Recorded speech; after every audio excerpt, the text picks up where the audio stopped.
Mm-mm. Please stand as I pray and remain standing to the allegiance, please. Lord, we thank you for this day and thank you for all the blessings that you have given us. Be with our teachers, school employees, students as they take their summer break. Be with those affected by the recent storms. Protect them during cleanup. Thank you for the utility workers and the highway employees who have put in long hours to restore power and clear our roads of debris. Be with our first responders who protect us and help in time of need. And Lord, be with us as we conduct the business of the county this afternoon. And we ask that you give us wisdom as we deliberate the issues. In your name we pray. Amen. I pledge allegiance to the flag of the United States of America and to the republic which stands one nation under God, indivisible, with liberty and justice for all. Hear ye, hear ye. The Elkhart County Council is now in session to hear any and all business brought before them. Thank you.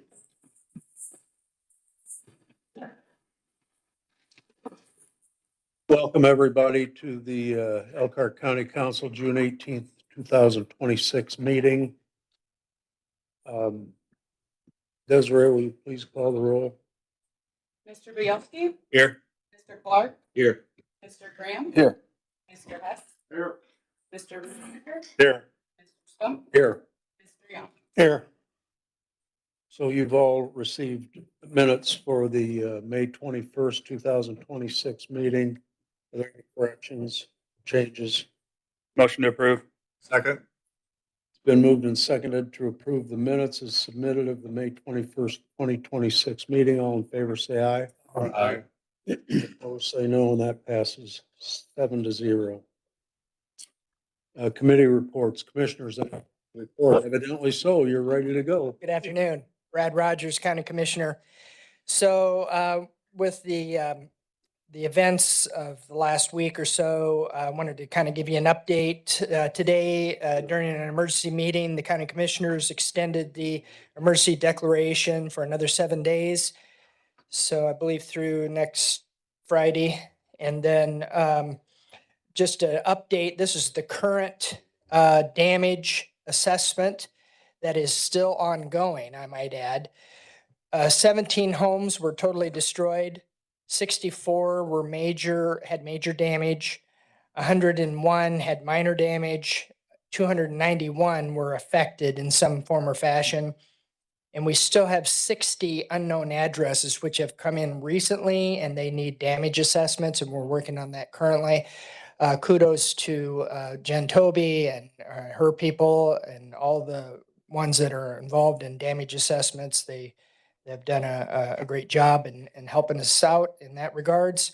We're also working with some neighborhoods, helping with cleanup. So it's been a big, probably the most damage we've seen from a tornado in many years. Any questions? Thank you. Thank you. Okay, we'll go to the council. Doug, anything? No, just to add on to what Brad said, Dan, thanks to you, the highway staff, all the sheriff's department, everybody that worked hard this weekend. It was really most refreshing to find out that no one was killed or badly hurt apparently in this storm, but there was tremendous damage. It hit down just about a quarter mile from my house and you could see it in the trees, and just a great response from everyone, and I appreciate that very much. Thank you. Randy? He stole my line. So I'll pass. Because I read off your paper. Okay. Daryl? Pass. Dave? Steve? Pass. Adam? Pass.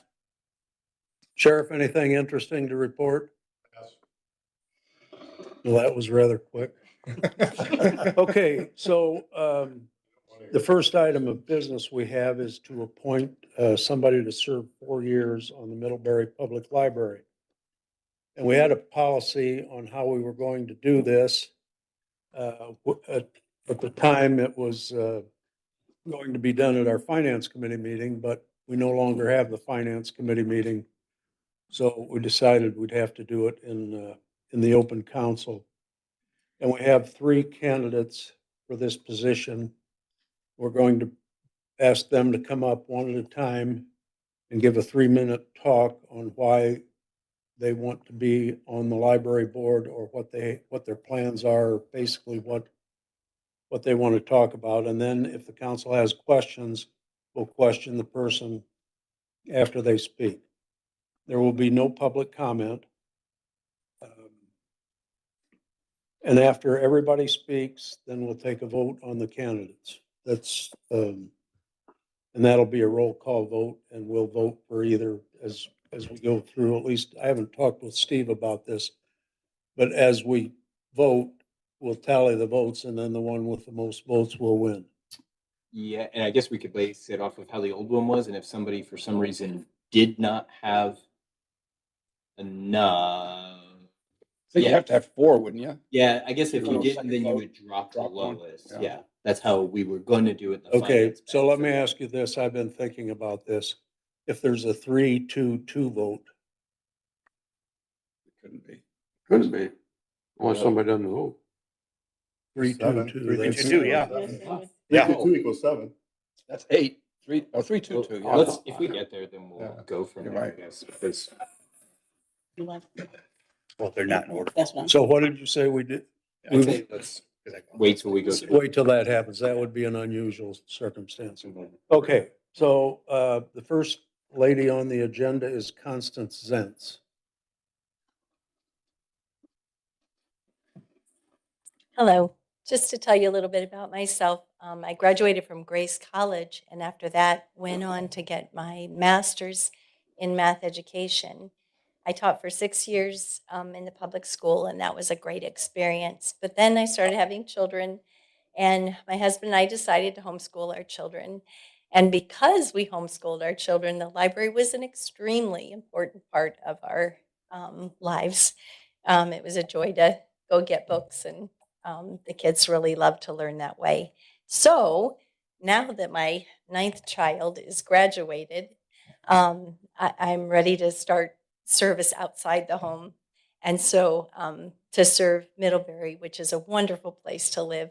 And I would really enjoy being on the on the library board because it's had such an important part in our lives. That's it. Okay, any questions for Constance?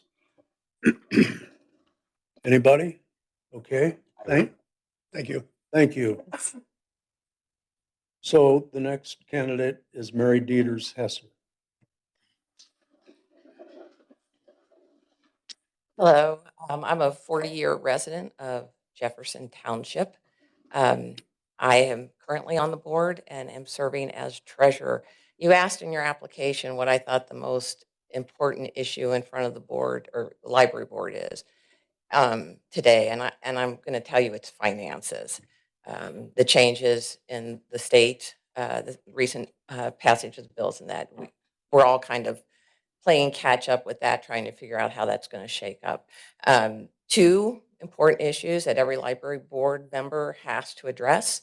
One is that we must be good stewards of the taxpayers' money.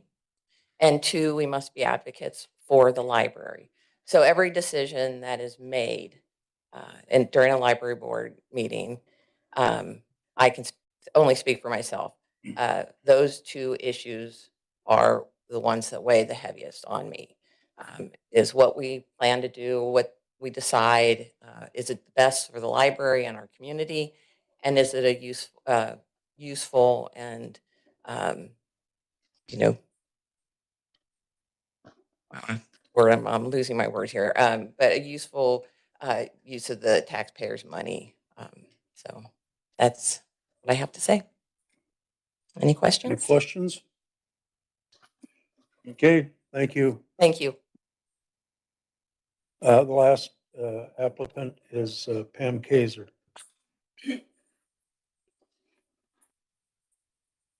Good afternoon. My name is Pam Kaiser. I have lived in the rural Middlebury area for close to 30 years and spent countless hours at the library with my children. I started attending board meetings in 21 when the library began promoting Pride Month. For the past 4 years, I have attended most of the board meetings. In 2022, I requested a library board application that included the Library Bill of Rights. which was nearly identical to the American Library Association's Bill of Rights.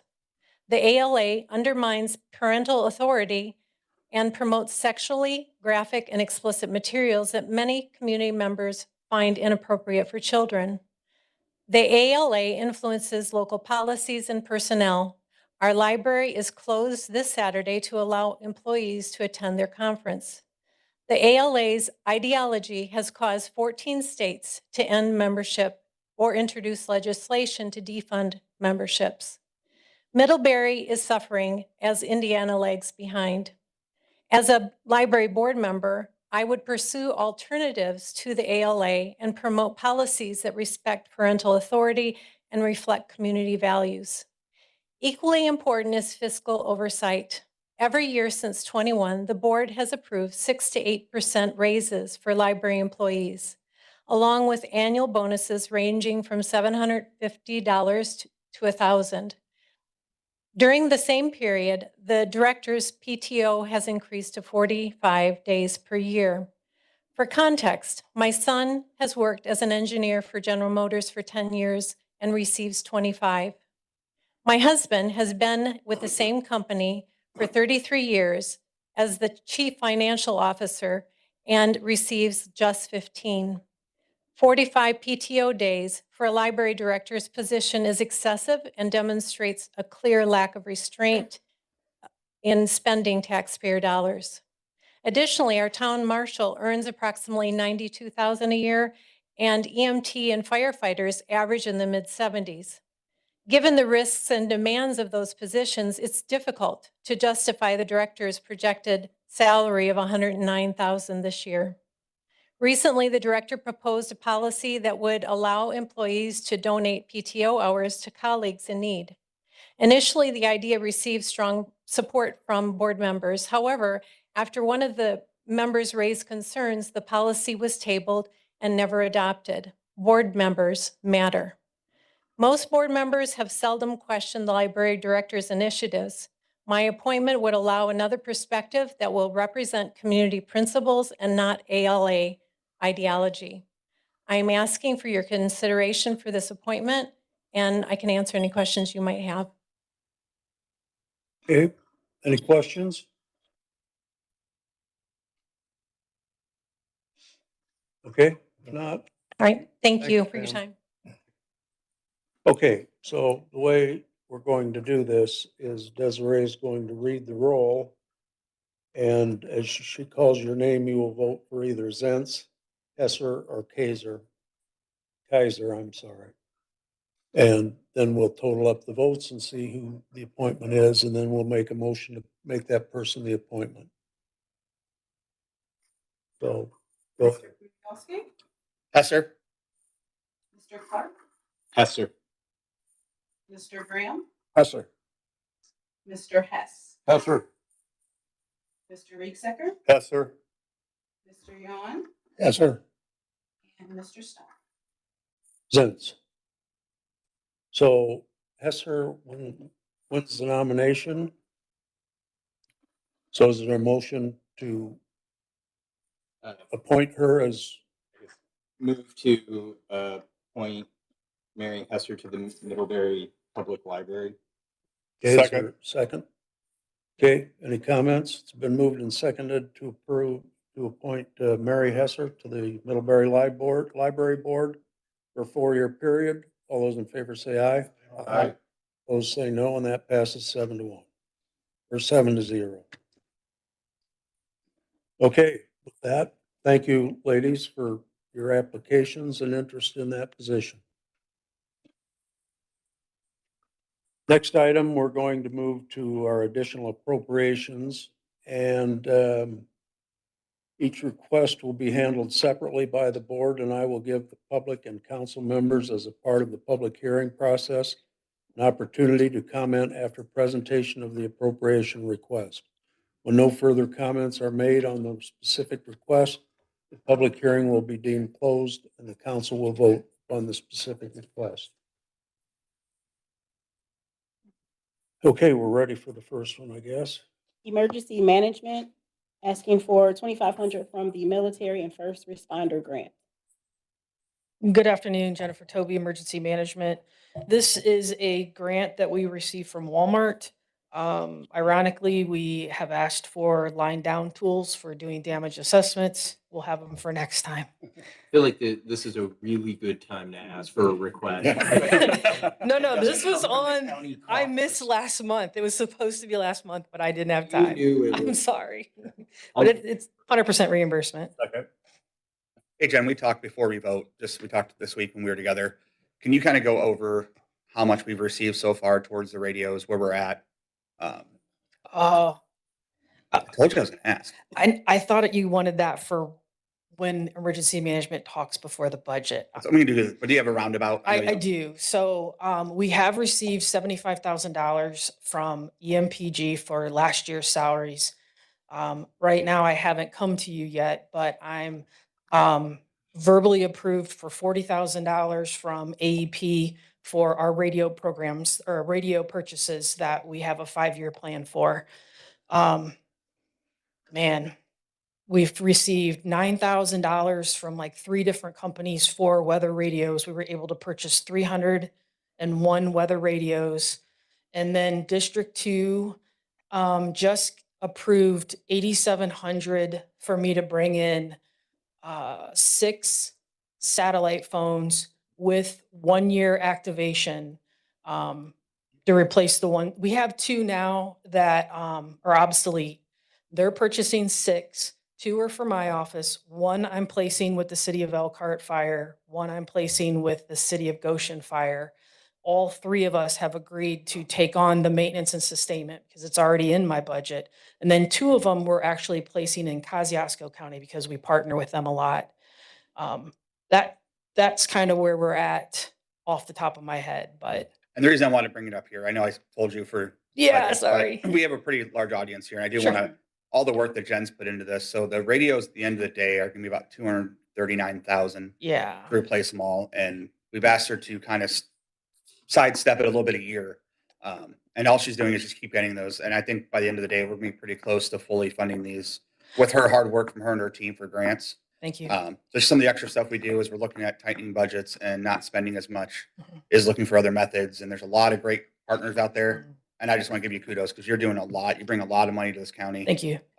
You don't ask for much, but you bring a lot in that just and it goes to the general fund when she does ask for it. So I just appreciate the work you put in on for all that. Thank you. And the preparation work her and her staff does behind the scenes that we don't see until an emergency comes. Yeah. I mean, it Yeah. shows up, the training. Yeah. Thank you. So are there any questions, other questions from the council? Questions from the audience? Seeing none, it's been moved and seconded to approve $2,500 from military and first responder grant. All those in favor say aye. Aye. Opposed, say no, and that passes 7-0. Emergency Management asking for $1,000 from the Spark Good Local Grant Fund. Yeah, I reversed those by mistake. So the 2,500 was from CXS Railroad grant, a safety grant. The 1,000 is from Walmart, which is a Spark Good Local grant, and that was for $1,000. That came in after I had put out the request for weather radios, but we were still able to include it. So that's part of the $9,500 that we've raised for weather radios to give back to the public. Move to approve. Second. For the fact that this I'm is- tired, I'm sorry. Don't do it again, Adam. I'm sorry. Any questions from the council? Questions from the audience? If not, it's been moved and seconded to approve $1,000 from Spark Good Local Grant. All those in favor say aye. Aye. And opposed, say no, and that passes 7-0. Thank you. Health Department asking for $73,540 from their Fetal Infant Mortality Review Grant Fund. Afternoon, Melanie Sizemore, Health Department. This is a grant that we received from the State Department of Health, and it actually is pass-through dollars to go to Maple City and Retta for their prenatal care services that they provide, and along with some other supports for moms that are pregnant. I like that you're doing that. I'll move to approve. Second. Great. Any questions from the council? Yeah, how's that trending, would you say?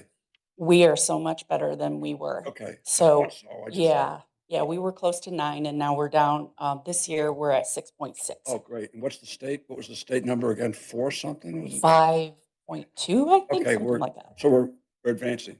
Yes. Good, it's good news. Any other questions? Questions from the audience? Seeing none, it's been moved and seconded to approve $73,540 from fetal infant mortality review grant. All those in favor say aye. Aye. Opposed, say no, and that passes 7-0. Health Department asking for $1,481.53 from the Tobacco Prevention ECDEP Grant Fund. This is actually for us to return funds to the Elkhart County Drug and Alcohol Prevention or whatever. I lost their name, but we did not spend that $1,400 out of the grant that they gave us. So we're refunding it to them. Motion to approve. Second. Any questions? Questions from the audience? It's been moved and seconded to appropriate $1,481.53 from the Tobacco Prevention ECDEP grant. All those in favor say aye. Aye. Opposed, say no. That passes 7-0. Thank you. Commissioners asking for $26,650 from the Cumulative Capital Development Fund. Good afternoon, council members. Jeff Taylor, County Administrator. The $26,650 that is being requested has come from the sale of surplus vehicles at the annual county auction that was held this spring. And we're just asking to put that into the CCD fund, which is where the majority of the expenditures originated. The requirement is to put it back in the fund from which the original expenditures were made, and we will have that available. The commissioner's budget will have it available in the event that there's a crash or something like that. We need to replace a vehicle. Move to approve. Second. Any questions from the council? Questions from the audience? Seeing none, it's been moved and seconded to appropriate $26,650 from the Cum Cap Development Fund. All those in favor say aye. Aye. Opposed, say no, and that passes 7-0. Next, we have Information Technology asking for $152,000 from the general fund. The county's websites are not ADA compliant. And what we did is we embarked on a project. We've been working on this for several months, whereby we went out for proposals. We asked for a lot of the local companies that provide IT services to give us a proposal to make our county's websites ADA compliant. There's a deadline that the county is facing, and we need to get this done. And it does take a while to roll out. We will be working with each and every department who has their own website to make sure that it's ADA compliant. We're trying to, and I think we'll be successful in allowing departments to have their own websites. This is not putting everything underneath the IT department. You can have your own website as you've had in the past. But, and I can't get into the weeds on this. This is an IT thing, but they're going to maintain their own websites, but they'll be ADA compliant. And the proposal that we received was from a local company here in town, and they were the low proposal at $152,000. This will be many months. It could be 6 to 12 months. Jeff, Yes. I totally get it. We have to be in compliance. How is a website? Yeah, not great ADA question. compliant? My hearing aid. If I can't Mhm. hear, you gotta have special ways for me to be able to still access if you have volume on there. You have to have the large scale reading if you can't for hard of vision, Can't you scroll? but in? not, it doesn't always project properly. That's the ADA compliance part. I have dealt with it at work. I've So- never heard of that. Yeah, I'm me not neither. saying I had the this same is- question. Yeah. And I apologize. This is something we did not budget for Now, last year. what's the deadline for this? Do you know? July 1st of, anybody here from IT? It's July 1st of next year. Okay. Okay. They kicked Come on up. You know the drill. Sorry, Tony Brinson from IT. The state gave us this lovely unfunded mandate. Originally, the deadline was this year, July 1st. So many counties were having issues meeting that they extended it 1 year. And Steve, to better answer your question or add a little more detail. No, no, better answer because Jeff did a terrible job. Wow. I did. That didn't help. So people who are blind will have readers that will read the website to them. There's a specific way you have to code a page, a whole website for those readers to work properly. That's one of the big things. So it's kind of like you have to have alt text for any images that you put in so it can describe the image to the person who cannot see it at all. So there's a whole bunch of extra steps that we've got to jump through for people who are visually impaired, especially. Me neither. Never heard of it. Yep. Honestly, it was kind of a surprise to us that it was coming. Yeah. So I wonder if that's going to hit private companies. I mean, ADA typically, yeah, it's just a fascinating thing. Yeah. Interesting. I thought it was a typo. I was like, there's no way, but here we are. unfortunately, yes, it is not a type. All right. Well, Any other questions for me? no. I'll move to approve. Cindy, it sounds like we have a gun to our head anyway, but I'll second it, but I want to make a public statement on this one. We've talked about this before with SCA one and everything else. Another unfunded mandate that the feds and the state keep on pushing on us. They're taking funds away and we have to find ways to fund this stuff. So when we talk about those things, this happens all the time. And a lot of the stuff we get from the state forcing our hand, they're not funding us. They're just telling us find a way to do it. This is more common. This is just one that's in public that we have to vote on, but this happens all the time.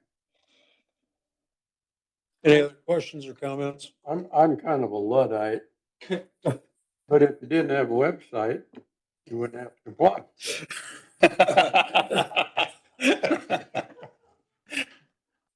Good point. I mean, Any other not comments? technically- Any other comments? Any comments from the audience?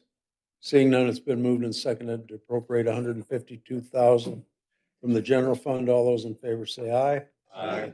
Opposed, say no, and that passes 7-0. Thank you. There's a lady raising her hand back there. What? I was just gonna say that it's across the state, so libraries, schools, Mhm. yeah, it's, any government entity has to have ADA compliance for. Hmm. It's federal. Yeah, and it includes, social media and any e-newsletters that we send out, so it's a complete redo for all of us. I'm with you, Dave. Highway Department asking for $500,000 from the edit fund.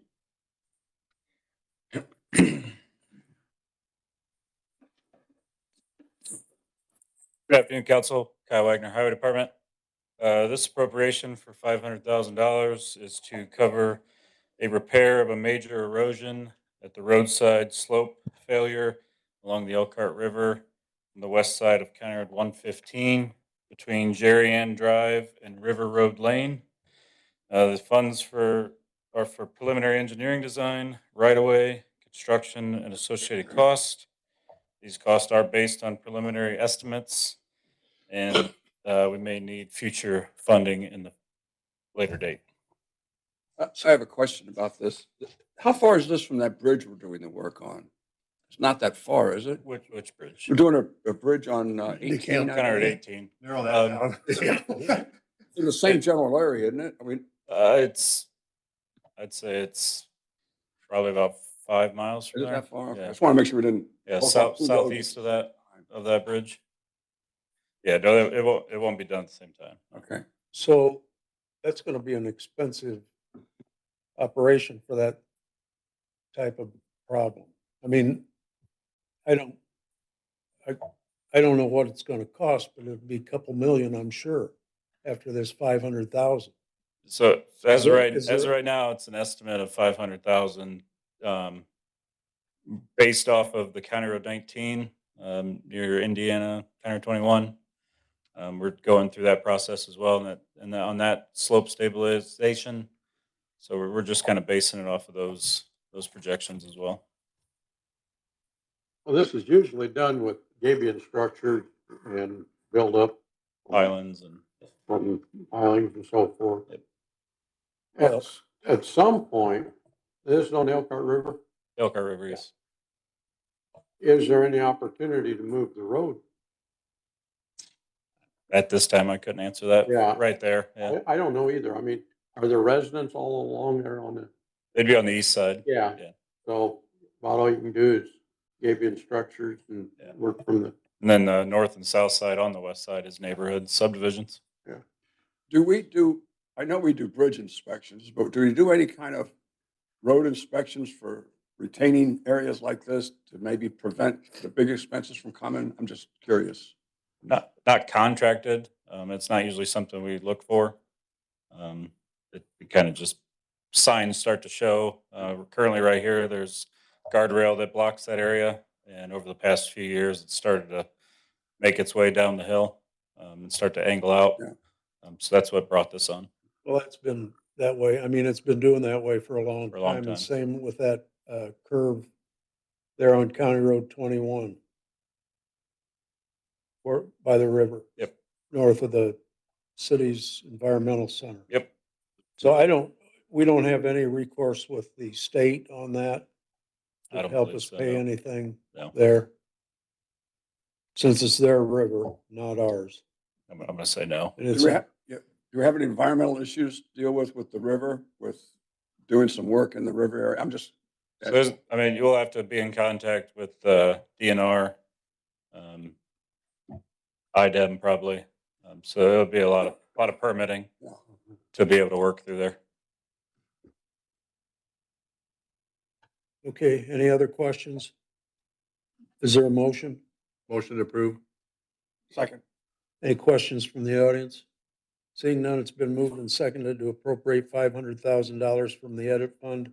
All those in favor say aye. Aye. And opposed say no, and that passes 7-0. Highway requesting $2 million from the edit fund.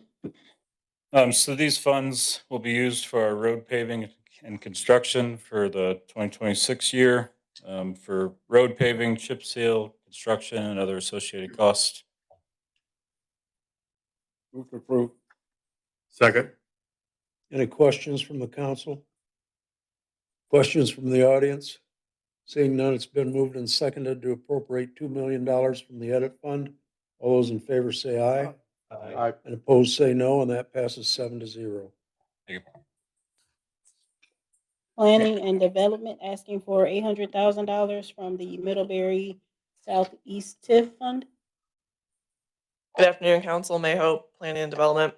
The first request is actually in two parts. So there's one appropriation that you'll see for $700,000, and the other request is for $100,000. The first one for $700,000 is a result. Wait a minute. But it's 2 million. We have it as one. Yes. It's all on one appropriation. It came in as one appropriation, but it's two separate requests related to the Oh, I see. same. Okay. Yeah. Does that make sense to everybody? No, it's Okay. on our As long as sheets, the numbers it's- add up. The numbers add up. We have a total of 800,000. So the first. Well, that's the second one. The first one on the, oh, I'm sorry, you're right. Okay. I missed the road thing. Go back to sleep, Doug. Yeah. I turned my phone off, though. No, that's what I was gonna say. Turn your cell phone off. Danny's helped Go us. ahead. All right. So the first portion of that request from the 4509 TIF is 700,000. It comes from the interlocal you all would have signed last month with Middlebury. There's a shared project between the county and the town for the intersection of County Road 37 and County Road 22. And that is our portion. Middlebury's already delivered us the $350,000 check that's part of that interlocal. The second portion, the 100,000, is related to that same project, the overall project of, not the intersection, but the overall project of County Road 37 and County Road 20, and the fact that NDOT is expanding US 20. We have fiber in that area, so Middlebury on our behalf is handling the relocation of that fiber, so they are saving us some funds there in terms of billing or the bidding process for the construction work. So our portion is $100,000. Questions from the council? Is there a motion? Move to approve. Second. I will say the way you wrote it, where it said funds the support of the Fourth Amendment, That took me multiple times where I read that. I was like, what? And then I caught to the amendment to the contract because Yes, this contract has been it's morphed a little bit over time. not Yeah. what I read. That's fair. When you read it out loud, yes, I hear it. Questions from the audience?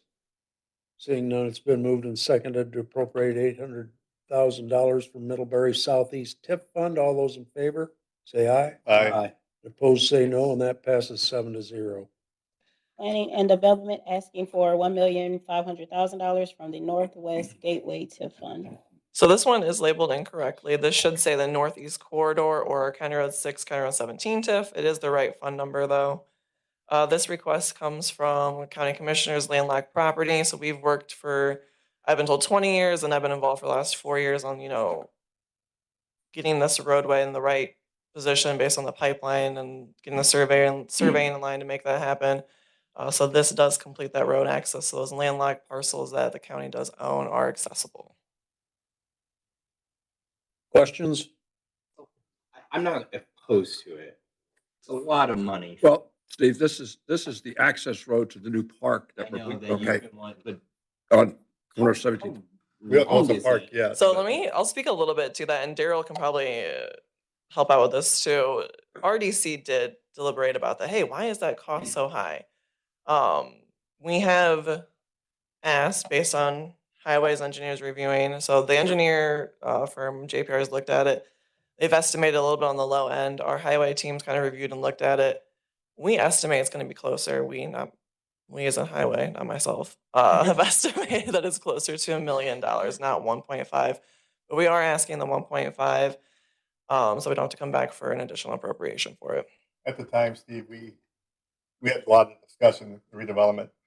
I said, let's pass it at 1.5 to the council, and the council makes the final decision anyways, and then we can see if we want to lower it, what we want to do there, if we want to make it a gravel. There's a bunch of different options here, but Yeah. I mean, I will. It's TIF funds. It goes to something that is for the public good. It's a thing that we've been talking about for since I've been here and before that, trying to figure out because we were trying to get with the other property owner to get the access. I get it, man. It just seems like a ton, and I know Doug has wanted to put like a veterans park in there or something like that. That's part of it, yeah. Yeah. Well, there was a lot of behind the scenes stuff with land swaps, with the gas line that runs through there. There was a lot of complications to it to I'll call it gerrymander this road in to make it fit. But, I mean, as of right now, we know we do not know where this road's gonna go. right. We don't know if it's gonna be a park, sell land. We don't know what it's going. It gives So us access to the it land. gives Right us now it's access to the landlocked. land, so that's what we're doing. Any other questions? So does this involve us purchasing additional right of way? This portion, no, this Whoa. is just the construction cost for the road. We have all the right of way, right? have the right We of have way? all the right of way now. Okay. So this is just construction for the road. I mean, we talked about gravel, but then the major of the cost is gonna be the excavating, whether you gravel it, blacktop it, what you do. So Note on that, gravel. I went through and I pulled the bid. We've bid this once. If you remember right, we had the right of way. Don't remember that. We had we had the right of way. We had everything in place. We had an understanding with the gas line company. We went ahead and bid it. The bid was, the low bidder was Niblock. And it was $667,867.20. April 17th, 2023. that was blacktop or was that gravel? Blacktop. Blacktop. But to the point, I pulled this bid, the point of blacktop, blacktop then was $125,470, which is about 18% of the cost. The rest was earthwork and clearing, grubbing, limestone, all the preparatory stuff to get the road That in. makes sense to me. How did we double in 3 years? Sorry, So I asked the highway department, because I knew this was coming, to give a little tighter cost estimate. And I think we're going to be less than $1 million. So if the county council awards or provides $1 million, then we can come back with a reduction. I mean, it's, So I guess based on that, because that does change, and I appreciate that, I'd be willing to give up to the million. This is for council members. And if it's over that, I do want to look at that. again. I have a question about if somebody bids on a job, why would they come in less than what they bid and was accepted? That kind of puzzles me. Is it a time and materials type thing or? What do you mean? This hasn't been bid yet. This hasn't. I thought you had a bid for 3 years 1.5 ago. million. 2000, no, Oh, this is just an estimate. yeah. no, Gotcha. this bid that I described is from 2023. Right, but the 1.5 is just an estimate of what the cost will be. Correct. Right. Gotcha. Yeah, and the actual, what we did, Doug, is we do this routinely at the highway department. We take quantities, Right. we measure the quantities of the job, and then we compare that to recent bids to see what the going rate is on public bidding. That's still an estimate. We don't know. They could bid more, they could bid less for Elkhart County. So we believe this will be less than $1 million. Okay, I have a question. I don't know if it's for you or for May or for Highway, but if eventually we do build a park in that area, there's ideas for having accessibility to RV people that may want to stop and visit the park. Will this road be constructed in such a way to handle those type of vehicles? It won't be just. Yes. Is it be wide enough and accessible enough that we want to add to it later? Yeah, I just want to verify that. I was going to say, I mean, I think this is built to our, and we need a 30-foot later. I think this is built to our own street standards. It's, the way I understood it, it's a 2-lane Mhm. road, but there's no curbing or anything, I don't. No, think. there's It's a swales. 2-lane, right, 2-lane asphalt road coming back. Okay, but it would be big enough to handle somebody pulling like a fifth wheel travel trailer in there, Yes. could maneuver and. Yep. So I have a question on this, and it's not part of it, but it shows a passing blister. And if I were to come in with a development or something, I would be required to do that passing blister. Is that correct? If the traffic estimate warranted it. So right now, we don't have any traffic generation to go by. You bring up a good point, and that is down the road, if it's a park and there's 200 cars a day out of there, you probably wouldn't need, and I'm speaking very broadly now without having standards in front of me, you wouldn't need your decel lane or something like that and also the blue line you see here, Right. which is where the road will go, that's further away from the functional limits of the intersection. So that gets traffic away from that would conflict with the left turn lane at the intersection, the right turn lane, that sort of thing. Furthermore, if there's development on the Dave Myers parcel, which he's been waiting about 15 years to do for the county to get this done, he will be able to access it from this paved road. So it is going to be built to county standards. He will be able to access. Will be able to access it because we don't want him having a driveway necessarily where the functional limits of the intersection is. So if he came in with a PUD, that would be part of what he would have to do. Well, he would have to connect to this road. Yeah, but would it require the passing blister and so forth? That's a question. Well, that's a good question. I don't know. Depends on how much, if it's a Burger King, yes. Yeah. A doctor's office, maybe not. A bank, just depends on the trip generation. And a lot of the land he has there is covered by this gas line too, so there's not much you could do with that. I mean, it's just a couple small pieces. And by the way, the county also owns that yellow piece and we'll be selling that as surplus land. We have no business owning it and hopefully the Spas or the Myers buy it back. Yeah. So is this road going to be built over the wetlands that are out there, the swamplands? No. So what kind of sub base do you have out there? You have just clay or muck? It's got to be a high water table. Number 2 crushed limestone for the Well, I mean, subgrade. what are you going to be digging out? You're What's going there now is what he's you're saying. going to be digging out dirt. I don't gravel know. in I it. don't know what the soil borings came up Okay. with. No. Well, I think Steve made a motion to appropriate 1.2 million. 1 million. I'll do it now. I'll move to appropriate $1 million. 1 million. I'll Second. second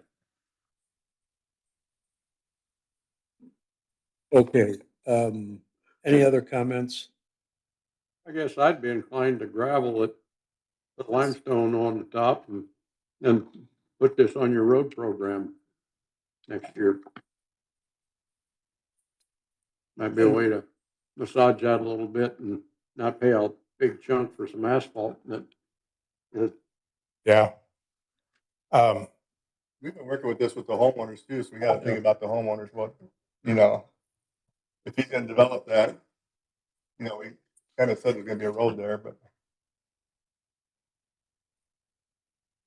I guess I don't know where this is exactly. Yeah.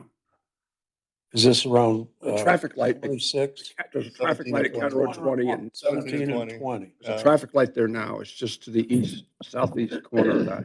So County Road my 20. comments are, under our budget constraints, do we really want to spend dollars out of TIF on this? That's my question. I don't know that I want an answer for that.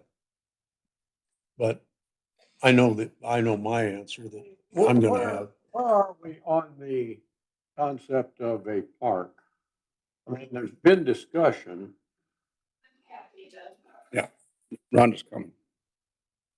We're getting all kinds of departments. I like it. We're all working Sheriff, together. you We got all. anything Team effort here, right? Rhonda D. Care, Elkhart County Parks. So we were told last year that land and water conservation funds were going to be focused on the state parks. And we received information about a month and a half ago that this year, local municipalities, county and state parks are eligible for funding, applying for funds for land and water conservation grants.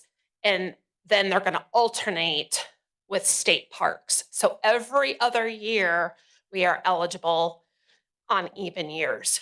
So that means right now we're eligible, but that grant would have to be put through by the end of next month. So we're trying to figure this out. Our hope was that the land could be used as a match, which we know that land's worth, and the grants are up to $1 million. But my email back from Carmen at the state level, she's still checking with the National Park Service that because it's coming from one government entity to another, and it would be used for development, that we probably can't use the land as a match. What about the road? The road cannot be used as a match. The log cabin grant that we got, if we were to put it there, cannot be used. Veterans Memorial cannot be used. So that leaves us with either basically cash or donation matches. What about the community foundation? Can you use a grant from like community foundation to match that? Yes. Well, because we're on a short timeline now, I would have to apply for that grant, get that grant, and then apply. So chances are it would not be ready for this, but that could come after to go for some other aspects. Yes. Like long-term thinking, maybe something like that. If you could get the community foundation piece. Yeah, and They're- that they're could be funding like a some of those phase kinds 2 of or things. phase 3 of a different element. So if there is 1.5 available, a road comes in at less than $1 million, I would be delighted to come back to this council and request that other $500,000 as well as the RDC to be used as a match towards land and water. That couldn't happen before the end of July. There's no way. It probably couldn't. We wouldn't have that. But I don't know if we actually have to have the appropriation. We just need a letter of support, I would think. Could we could use TIF dollars towards. Yes, we can use TIF dollars to match. So like I said, I'm still waiting on Carmen's, the actual answer from National Park Service. Can we use that land value? But the way it's leaning is no. So I'm gonna. and if not, then we need to wait till 2028 to apply. So If there's a way to get it done this year, this is mine. We've been talking about this since, gosh, 4 years, my- 3 or 4 even years. Longer than that, though, about what can we do with this land? Yeah. Has been a long time conversation. And we can look at the roads. Every year we put stuff off that we want to do, just adds cost. Yes. Inflationary cost of everything else that goes along with it. So if there's a way, I know it's a lot of rush on you, and then much It's like I okay. gave Jen a lot of kudos earlier, you deserve it as well for all the grant dollars you bring in. Thank you. But there's a way. Let's work together. Let's find out a way to get this, because it's time. I mean, it's just a piece of And land even that- if it's a parking lot and a trail, Yeah. right? And then we could later ask Community Foundation for a different element. you can build upon it. But let's Yes, get we something. can build upon it. That's how we built all our parks. Yeah. We don't Now build we them have all more at access once. We've been building Course and Riverwoods for 5 years now, and we're finally seeing the end of that. So So this question is for May. This $1 million out of this County Road 6 and County Road 17 fund, that $1 million could be used to put towards a new pavement on County Road 17, right? $1 million that's being asked for today Yes. can be put towards The pavement of, repavement of County Road any 17. TIF funds, yes, that Yeah, are okay. in this TIF, yes, could be So- used for that. So do we have enough money, this is for Jeff, do we have enough money to repave County Road 17 the way it needs to be repaved? Because up north, it's almost as bad as it is down south. So. Yeah. Some of that up north has been annexed. Oh, a lot of that has. Yeah. It was fortunate. Okay, the area that I drive, that you drive, that we both agree is a problem is in the city. So 17 So is up it by from County Road 6. Love's? How far north does it go from Love's at City now? Kyle, your turn. Because we need to make sure we have the funds for everything else we need. That's I would really like a way to incorporate the sheriff as Yeah. So, County Road 17 from Love's, it goes south to Suburban Drive, which is just north of State Road 120. Goes north. Sorry. Yeah. So then we have just that small section there to Hanover Drive, the last subdivision on the west side. That's in the city? That's ours. And then city takes from that pavement change at that last subdivision entrance to the south side of the toll road. Okay, so just so I understand it, so just south of the Dairy Queen, right? City. Yes, Up just past First Baptist Church. That's the stretch of the county roughly. yes. And north of that's the And city. I'd say probably 100 feet of that would be the state's right of way that they maintain at the intersection of 120. Yes. So we're less than we're about a half mile from that whole stretch that was ours. Yeah. I'd say 3/4 of a mile, yeah. Yeah. And that's not the road that's in the worst shape. Not at all. No, It's north of that. That's right. Okay. Any other comments or questions from the council? questions for May on the TIF. What are we generating in revenue there? What are other things, that kind of. Yeah, to give you an idea of just how the impact of this this ask to y'all is, so the 1.5 was 9% of the total cash balance on the TIF. There's 15, almost 16 million in that TIF right now. So this is a pretty minimal impact, and you reduce it down to $1 million, you're closer to 5%. We are using them towards road projects. So, and if there is the interest to partner with Rhonda and make that match happen, that's something we can definitely expedite and try to get done for her for that July deadline. What's the annual generation into the TIF? And this one, I want to say, because it changes, fluctuates a little bit. We just did a balance. I don't have it in front of me. It's going to be at least $1 million a year. Yeah. So That's it's what- it's one that's of our what the- healthiest TIFs that we That's what the have. TIF is taking in $1 million. At least. And I'm just shooting from the hip right now because I don't have the numbers in front of me. I apologize. Nope, that's a contract. You said it. Yeah. What's at least? If it's higher, we're But I mean, if it's 5% of cash balances Yeah. within an additional $1 million a year, like Yeah. I'd love to see TIFs used for more stuff. Like, Yeah. so yeah. Yeah, Definitely. but you don't have to use them at all. That's, It's a tax. Okay, any comments? Any comments from the audience? Do I have a motion on this? I do for $1 And a million. second, $1 million. Okay, it's been, yeah, I definitely want a roll call. It's been moved and seconded to approve $1 million from the County Road 6 and County Road 17 TIF fund. I'd like a roll call vote on this.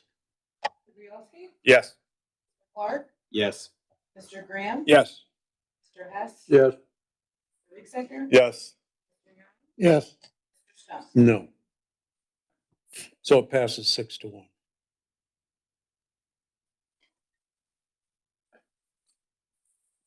Sorry, it's writing. You're fine. Planning and Development asking for $3 million from the Northwest Gateway TIF Fund. This request is also on behalf of Highway. This is for $3 million for right-of-way acquisition along County Road 6. This is for the portion of 6 between Ash Road and John Weaver Parkway. Highway anticipates it's taking about 2 years, and that is 100% of the acquisition cost, the estimated acquisition cost. I know this one's going, is there any reimbursement going with County Road 6 I don't know. for any of the highway projects? I'm not sure who's going to answer that one, but Defer to Jeff or Kyle. all local. Thank you. Motion to approve. Second. Any questions from the council? Questions from the audience? Been moved and seconded to appropriate $3 million from the Northwest Gateway TIF Fund. All those in favor say aye. Aye. Opposed, say no. That passes 7-0. Thank you. That ends our additional appropriation requests, and we have no reduction requests, but we do have some transfers that need council approval. I move to approve items 8Z and Q. Second.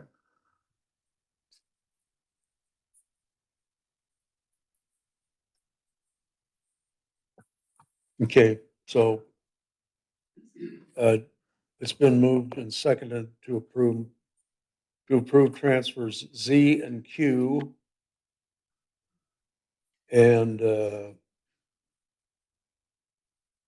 Z is a transfer for $2,000 and Q is a transfer for $3,142.62. Any comments on that? Comments from the audience? It's been moved and seconded to pass these transfers. All those in favor say aye. Aye. And opposed say no. And that passes 7-0. The transfers that don't require the council action are available in the auditor's office. So the next item on the agenda are some ordinances, and Nate Jordan is going to lead us through those.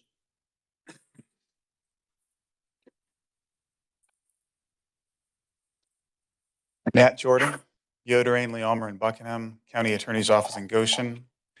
The next agenda item before you for consideration and approval is CC 2026-16, an ordinance establishing the Community Corrections Trust Fund. It is a separate and distinct fund with the name identified. It has fund number 1241. The treasurer serves as the custodian. The auditor serves as the auditing agent. All expenditures will be used for authorized purposes. It is a non-reverting fund and will take effect immediately. Move to approve. Second.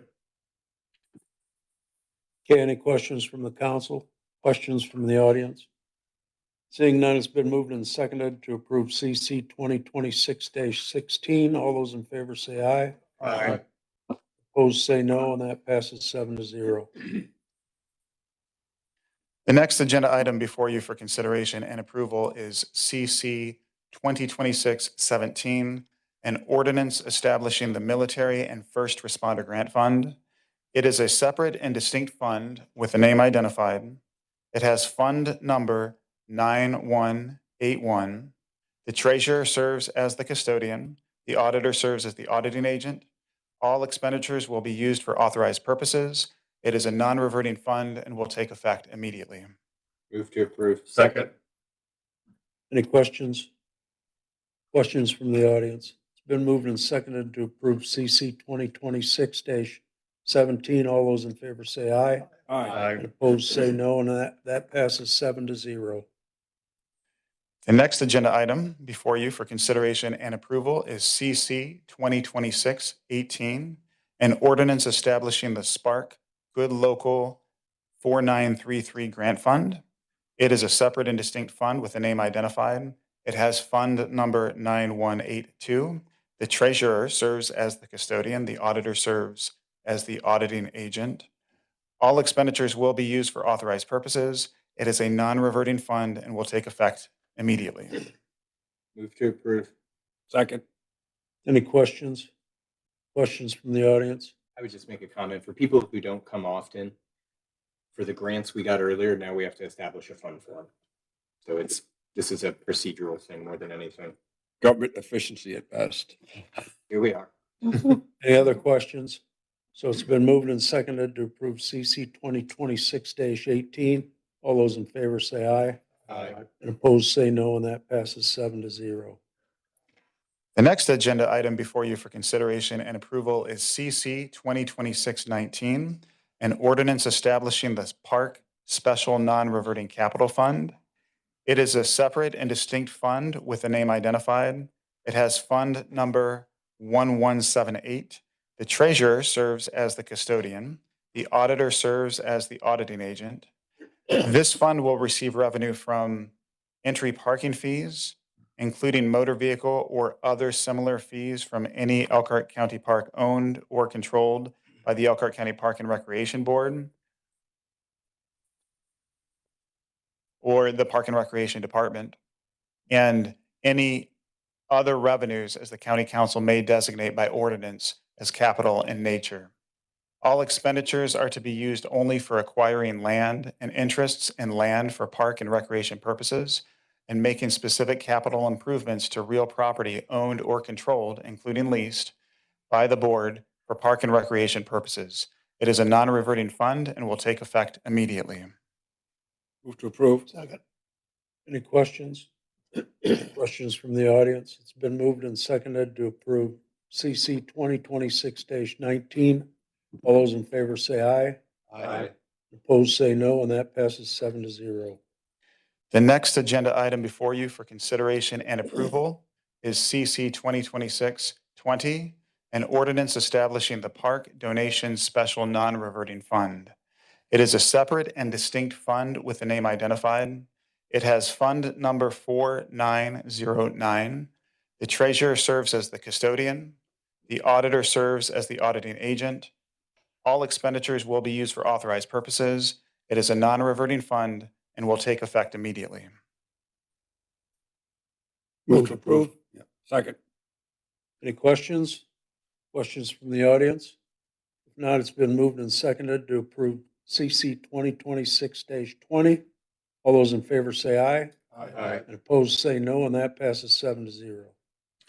The next agenda item before you for consideration and approval is CC 2026-21, an ordinance establishing the Park Special Non-Reverting Operating Fund. It is a separate and distinct fund with a name identified. It has fund number 1179. The treasurer serves as the custodian. The auditor serves as the auditing agent.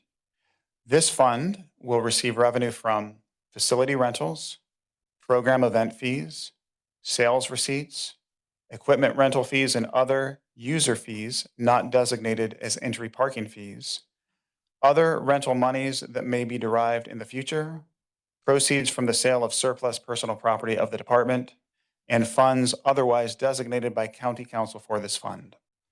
All expenditures are to be used only for lawful park and recreation purposes, including but not limited to supplies, services, program costs, and vehicles equipment. It is a non-reverting fund and will take effect immediately. Move to approve. Second. Any questions? Just one quick question. Does Steve leave all these for you? Is that why he went out of town or? That might be why. It sure looks that way. He stacked them up for you, didn't he? Did you see all the appropriations? They were all grants. Yeah. So this is 2026-21. No, we're at number 7 now. CC 2026-21, yes. Okay. Move to approve. Okay, I've got a motion and a second. All right. Any questions? questions from the audience? If not, it's been moved and seconded to approve CC 2026-21. All those in favor say aye. Aye. Opposed, say no, and that passes 7-0. The next item is an interlocal agreement funding fiber relocation project. This project reflects the interlocal cooperation with the town of Middlebury and the Redevelopment Commission for both the town and Elkhart County.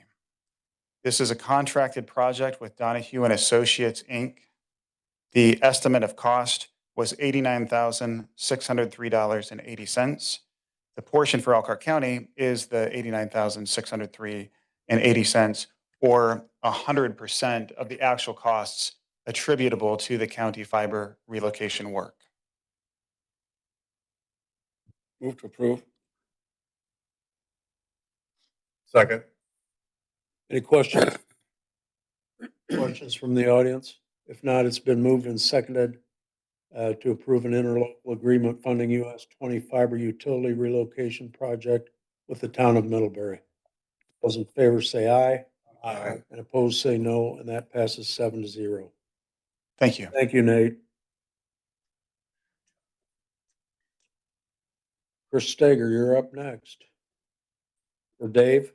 Okay, well, yeah, you're kind of incapacitated, aren't you? No, not because you're like. Nope.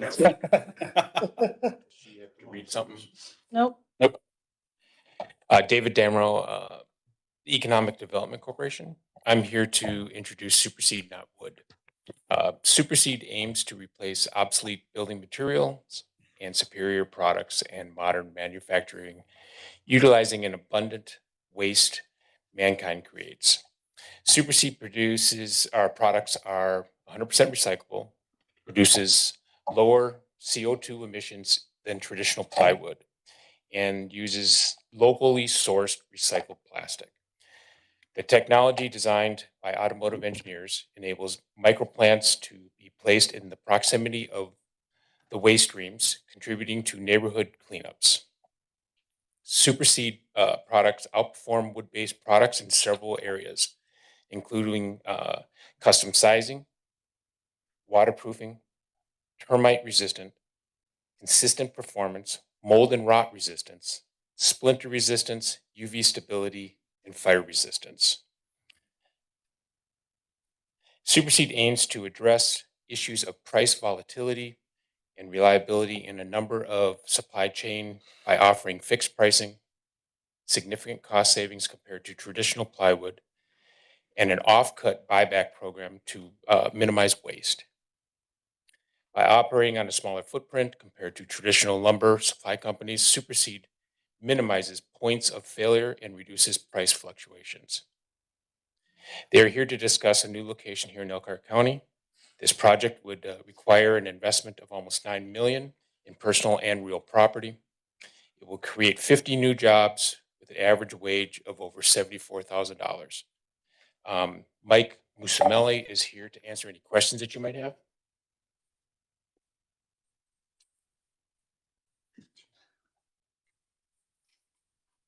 Good afternoon, I'm Mike Musamelli. I'm the Vice President of Manufacturing and Materials for Knotwood Inc., doing business as Supersede. Thank you, David. David is right. We had recently moved into a facility on County Road 133, formerly known as the Brinko Building. We occupy about a third of that building's 340,000 square feet.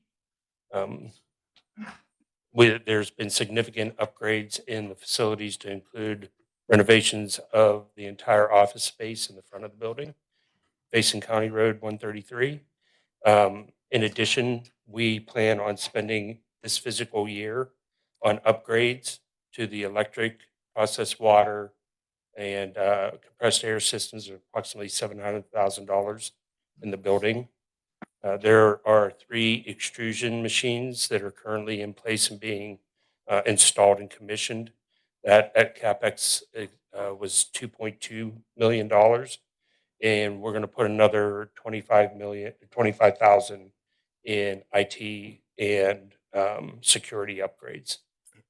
The CapEx plan for next year, fiscal 27, We're going to put an additional $150,000 in upgrades in the Brinko building.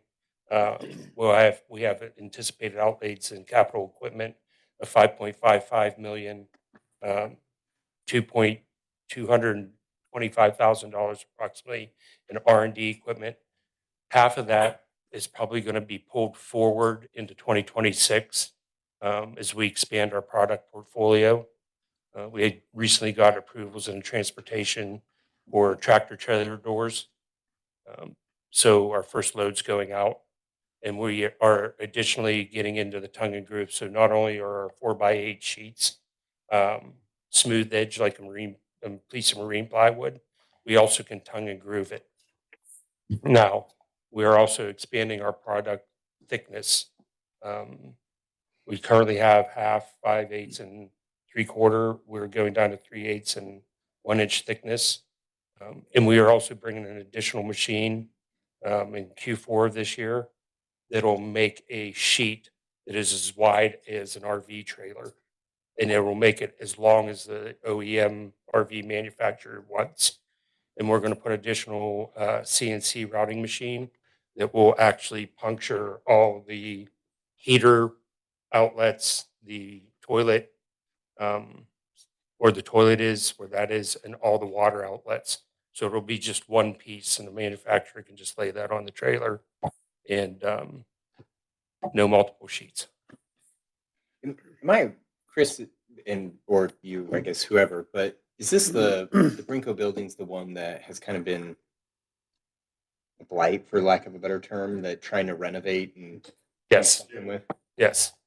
That's a Brinko and did a significant investment after they purchased it from the REIT from New York City. And then they never completed the cosmetic exterior modifications. The inside, substantial work was done on the floor, the walls. I think I used at one point, it was painted with 156,000 gallons of white paint. And there was a lot of electrical done as well. But yeah, that's the one. I have a question. argument for a tax abatement fee. Yeah, I have a good question for either Dave or Chris, but typically when we ask for tax abatements, it's before the work started. We've got work already been done here that we're asking for money for, correct? Yeah, That's somewhat out of the ordinary. The timing of this partially is due to the, if you recall last month, they talked about the analysis we were doing with Baker Tilly. Right. But the work had been started before that, hadn't it? Yeah, there was some preliminary work relative to the installation done. Why was that? If you don't mind me asking. Just timing? Timing. It was timing of the equipment came a little bit earlier than we anticipated.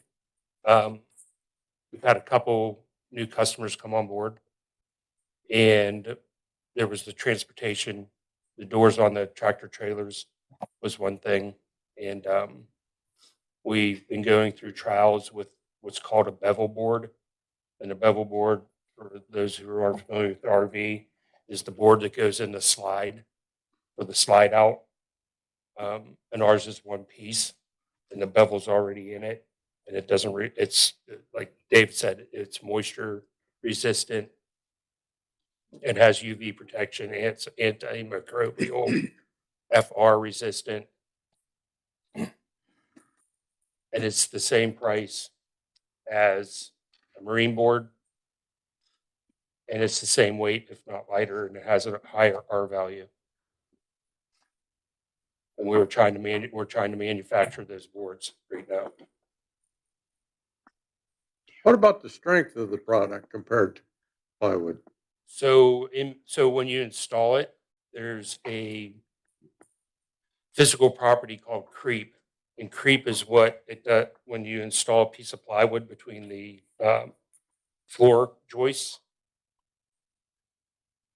Marine plywood has a tendency to dip or creep down. About that, don't you? Ours is filled that. with 55% glass fiber, which it resists creep very well across multiple temperatures. It's from 30 degrees to 100 degrees.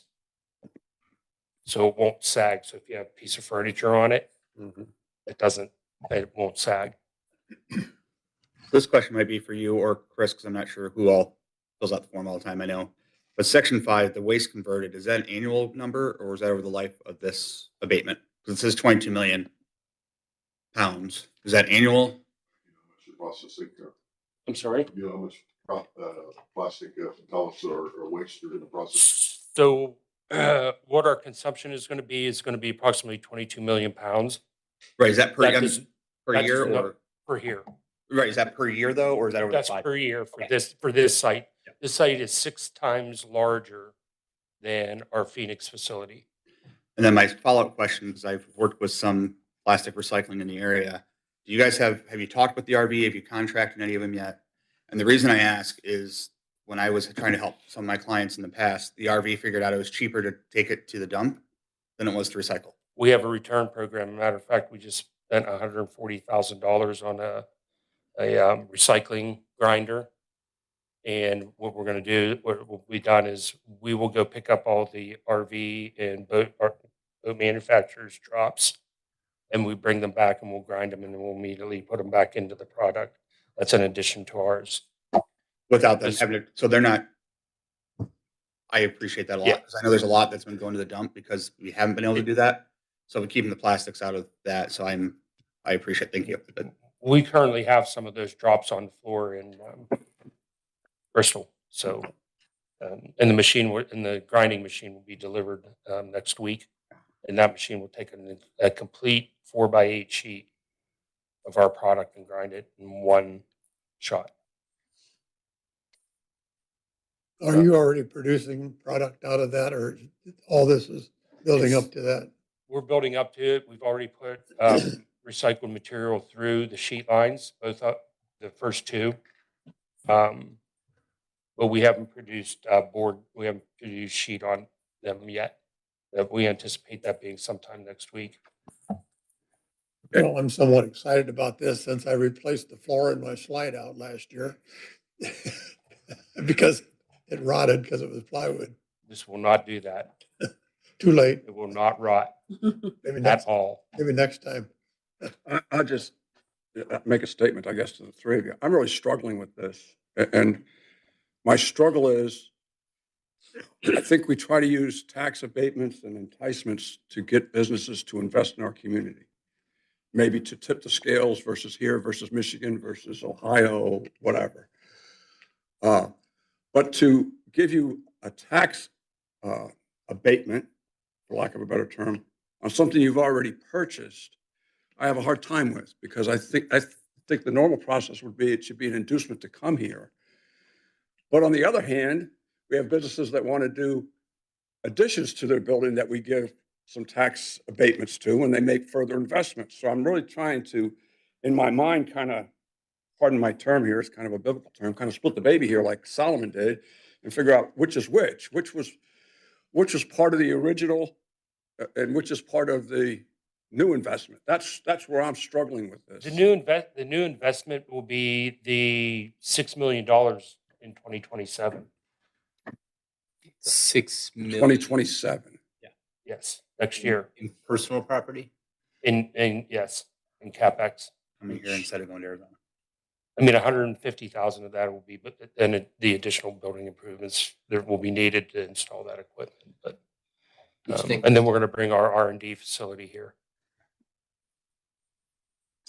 If I could, which was not originally planned. That's the part I want to hear. just make a comment relative to Doug's. Could you talk a little bit about the lead time relative to ordering that equipment and typically how long you wait? It could be 6 to 9 months. And last month, when we had talked at a high level about this project, this was originally slated to go in the Earthway Rail Works building. They had an agreement in principle with them. At the last minute, got pulled out. So that machinery was ordered. It does have to land somewhere. So part of it is the challenge of timing. You know, I know the pace at which these build outs, some of these build outs do occur is very rapid. Get them And it's a operational. blighted area. I mean, I can't discount that either. But The blighted area is, I think, the yeah. best argument. That's one of the statutory definitions Yeah. of that. And so that the blighted area is by far the best argument because when it's personal property, obviously we've went through the whole thing. It's going to be depreciated out. There will be very little taxes paid on that. So it's hard to say here's an investment when the county's not really going to benefit from it. What this is gonna benefit is getting the R&D to come here, because the R&D is not set to come here. Okay, That's where I'm at. Diversification. Yeah, diversification. That is a good argument. And again, as much plastic is used here, for me, I personally have clients that have tried to do this. It hasn't worked. I hope it does work for you. If it doesn't work, you don't get the abatement. So it's one of those things that if you can fix a problem that we have in this county with plastic waste. It's a And good you argument. fix it, then cool, then we're gonna get forward and get the abatement. If you don't fix it and all this fails, you don't get the abatement. So either way, I think we're We out. get less money at the landfill. We're also considering in post-consumer recycled materials to make our product out of, so. That diversification argument is pretty solid. I was at their building this morning. Bob, you better say who you are, people. Well, I'm Bob Barnes. I'm a county commissioner. But I've been working at the Brinkle facility since December of last year. And there's a lot of work going on in that facility. But the Superseed, their equipment is top notch. It's all stainless steel. It's all painted up. It reminds me of walking through a pharmaceutical factory with all the equipment that's in there. And it's going to be to me, it's going to be an advanced manufacturing job for our local citizens. So if I don't have anything to say other than I'm in favor for whatever this council can do to help these guys get this up and running. So. Thanks. I guess back to kind of some of the arguments, I'll probably go in favor of it, mostly based on the plight, right? That's one of the big ones. And then diversification of this economy is crucial for the direction we're headed over the next 15, 20 years. So, And we always struggle with giving the abatements after the project has already started. That's 100%. that's the problem part right there, but. So, but I understand the lead time issue too, Yeah. because what comes first, the chicken or the egg? And one of the things I do hate is government inefficiency, where it's like, I'm trying to work with, I get it. But I do. I'll make a motion to approve then. I'll second. So the other advantage is, one, these aren't seasonal jobs. So pass the deal. This plant is going to run 24 hours a day, 6 days a week. We obviously need a day to maintenance equipment, right? We've applied for a rail spur, so we're investigating putting a rail spur on site as well. What was that? A rail spur. Rail spur. Because we have an intention to turn this into a super site for the recycling piece of it. Because there's extruders that produce the feedstock that make, and then those feed the extruders to make the sheet. And we have plans to expand. So this facility has the potential to be our super site for feedstock, where we would manufacture the recycled pellet, and then I would go out to hubs that would make the sheet locally. Any other questions from the council? Questions from the audience? Okay, so it's been moved and seconded to approve a declaratory resolution CC 2026-13 for a possible tax phase-ins for certain real estate improvements and personal property for Knotwood Inc. All those, I'd like a roll call vote on this too, please. Mr. Bielski? Yes. Mr. Clark? Yes. Mr. Graham? Yes. Mr. Hess? Yes. Mr. Riecksecker? Yes. Mr. Yon? Yes. Mr. Stump? Yes, that passes 7-0. So that'll be brought forward for a confirmatory resolution next month. Okay, So, sorry. That's something. Okay, No. the next one is LT Development and their confirmatory resolution, and Jeff Long is here. Okay, well, before we start this, we have to open a public hearing, the way I understand it. Okay, I'm sorry. Open a public hearing. Pardon? He's making a motion to Oh, open. you make a motion to open the public hearing? Is there a Second. second? Okay, it's been moved and seconded to open public hearing, so we've got a public hearing open, so go ahead, Dave. Again, David Damrow from the Economic Development Corporation. The next one is LT Development and discussion about their confirmatory resolution, and Jeff Long is here.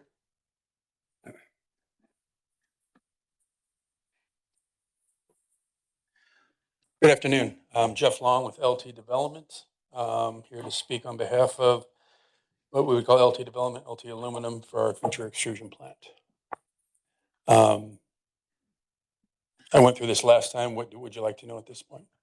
Just a brief explanation, maybe to remind us of what you're doing, and then we may have some questions. Okay, we're building an extrusion plant. Our plan is to build an extrusion plant on County Road 20 West, 28505. We're going to eventually introduce a powder coating line, extrusion. We are going to, initially, I think we stated 30 employees, but we're going to go way past that. We're kind of excited about that already. Orders are actually starting to come in, and we're probably 18 months out from when actually starting fabrication by the time we get the building built and all the equipment coming in. So it's something that our government considers an absolute necessity. And we're also looking at a facility, like I said before, over in Bristol, Indiana, do a melting operation here locally. It's something that the United States lacks. And we're not just doing the RV industry. That's going to be one of our main clients, but actually a lot of that will still come from overseas since it's so light. But all the heavier aluminum from pier, anything marine grade, pontoons, the T-bars under the boats. It's in our other company that we have, Alex in Elkhart. We distribute to all the pontoon guys right now, do all their side frame, all the railing and so forth. So we're very excited to bring stuff to the United States. I think I told you last time, we bring in about 300 million a year overseas, and we want to start doing it here. And with the LME and the Midwest Premium, it literally just makes sense to do it here. Even though aluminum has fallen significantly over the last 7-8 days, but the tariffs aren't going to go away. Let's face it. All Trump's previous tariffs, nobody pulled him back on his first term. So it's a source of income. So it's going to stay. It's going to keep the United States more competitive. I'll ask Chris or Dave this, I guess. This is also kind of a blighted area, isn't it? Oh, yeah. So I think that's worth mentioning that. That's my question. So this is the old Mishawaka sheet metal building, correct? Yeah, that whole corner of town for some reason just hasn't developed. I like a know. lot I of others. wanted to make sure that was. So I will say I had a client that looked at that. I am excited to have that building fixed because that building is not good. Yeah, no, we're putting a lot of money into it. I don't just represent them. I'm also the contractor for the building. And they touched, you guys, Brinko's got a lot of bad names. And what went on there, I know the owner personally. He put 130 million into the building over the last 2 years since they've shut down. He's put another 3.5 million into it just to make it leasable. He took it on the chin pretty hard due to some bad decisions. But at the same time, that property is way better than it ever was when it was an aluminum foundry or what have you. It was. And it's nice to see some of these blighted properties turned around. It is. And I'm going to say from my perspective as well, when we're looking at these properties, I know there's says in here eventually annex, but this Bogos an area we don't do a lot of. That's an area that can use some help in a lot. It's a very blighted area in areas. They're old industrial. It's the old Rust Belt, as you'll call it. The buildings are gone. So to see somebody like you willing to put in, $9 million into buildings. Yeah, it's one of the things you see in that site. It was original. Most of the buildings that are 12, 14 foot eaves, that doesn't sell today. Our building will be 44 feet on one side. So it's going to be multi-use. If the building ever fails, it's a phenomenal warehouse. It's phenomenal production. It's phenomenal anything. So yeah, it's built by today's standards. Yeah. And this is at County Road 20 and what? Yeah. You know where Holiday Holiday Roller Rink. Yes. It's kind of catty corner from that. On the north side of the road? Yes, on the north side, of Nagy Drive, corner of Nagy Drive. I'm You trying- have, cabinet company. There used to be a stamping company over there. Mishawaka Sheet Metal, yeah. Yeah, that was it. That's that same building. Okay. So, yeah, Nagy Drive has got TK Steel and a few other fab shops. Some new buildings have gone up over there in the last 2 or 3 years. Motion to approve. Okay. It was just a public hearing. Oh, we gotta close the. Just a second, yeah. Sorry. So any other questions from the council? Questions from the audience? Motion to close the public hearing. Second. Okay, it's been moved and seconded to close our public hearing, so all those in favor say aye. Aye. Opposed say no, so the public hearing is closed. So, we're considering, the confirmatory resolution. And if we're going to approve it, I need a motion to approve the confirmatory resolution. So moved. Second. Any questions or comments anymore? So it's been moved and seconded to approve the confirmatory resolution CC 2026-22 for a tax phase-in for certain real estate improvements, personal property, and occupancy of a vacant building. All those in favor say aye. Aye. And opposed say no, and that passes 7-0. I'd like to thank the council. Appreciate it.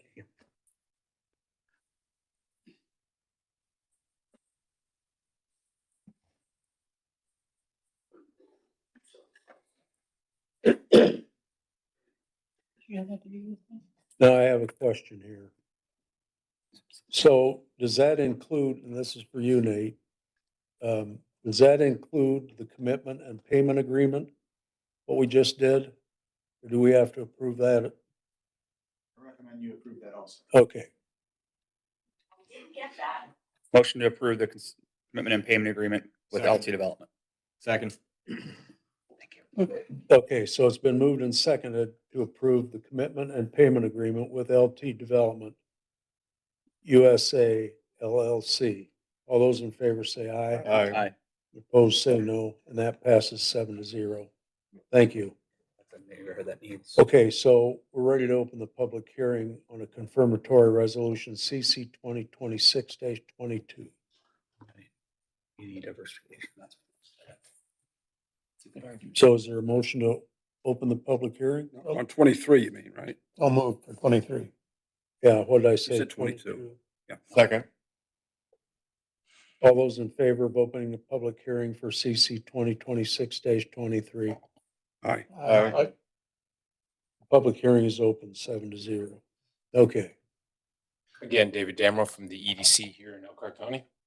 Our next review or consideration is for Dynacomp LLC and their confirmatory resolution. And Mark LeCount is here to answer any questions that you might have.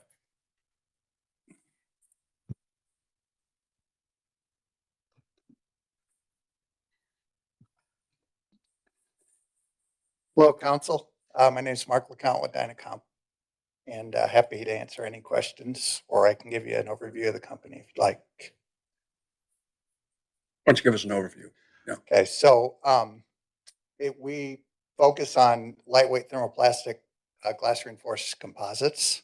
My partner and I have personally made the investment of $6 million for the first round, and then we plan to double that in about 2 years. We're focusing on primarily automotive, RV, industrial, heavy truck, and also composite home building. We've got the ability to make thermoplastic composite components, such as trucks, roofs for like Utilimaster, Supreme, things of that nature. We've also got the ability to produce full composite homes turnkey, anywhere from 800 square feet to 8,000 square feet. We can produce skateboards for all composite pontoons. We can do composite semi-trailers, things of that nature. We've ordered state-of-the-art equipment. We've got the largest thermoplastic composite line in the world, accompanied with ABB robots.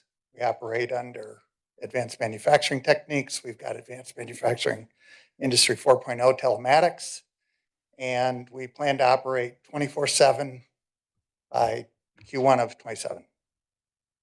We produce probably 100 million square feet in 2027. That's what we're shooting for in composites. And we've got a wide array of customers, everything from data center people to RV companies and kind of everything in between. So this is the one, it's only 15 employees, right? It is. Less than $1 million in payroll. Yeah, yeah. That's why I struggle with. We shot low. Yeah, I struggle with just 15 employees and less than $1 million in payrolls where I'm struggling with on this. It's all robots, literally. So we bring semi trucks in, raw material, and trucks go out. There's very few touch points. We can produce roughly 400,000 square feet of composites a day with 4 people. Sorry, I don't remember off the top of my head. Are you building this building? Is it a? No, we're in the Brinko building. You're in? Yeah, we're in the Brinko building. These are all Yeah, Brinko. I know, it's all going back to Brinko. So. But this is all personal property. I know, but if I understand it, because are you leasing it or are you? We're leasing. I don't know if they can. They can't. Yeah. No, they can't. No, that's be owned. So. Yeah. So that. Yeah, these are tricky. Last year, the state legislature changed the law and thrown some stuff into whack. But it doesn't affect you because you're not an owner. You're a borrower. Well, on the personal property. Yeah. It does. Again, but this is a lighted area with that building. It's a solid You know, I argument. mean, And with the automation. Okay, any other questions from the council? Questions from the audience?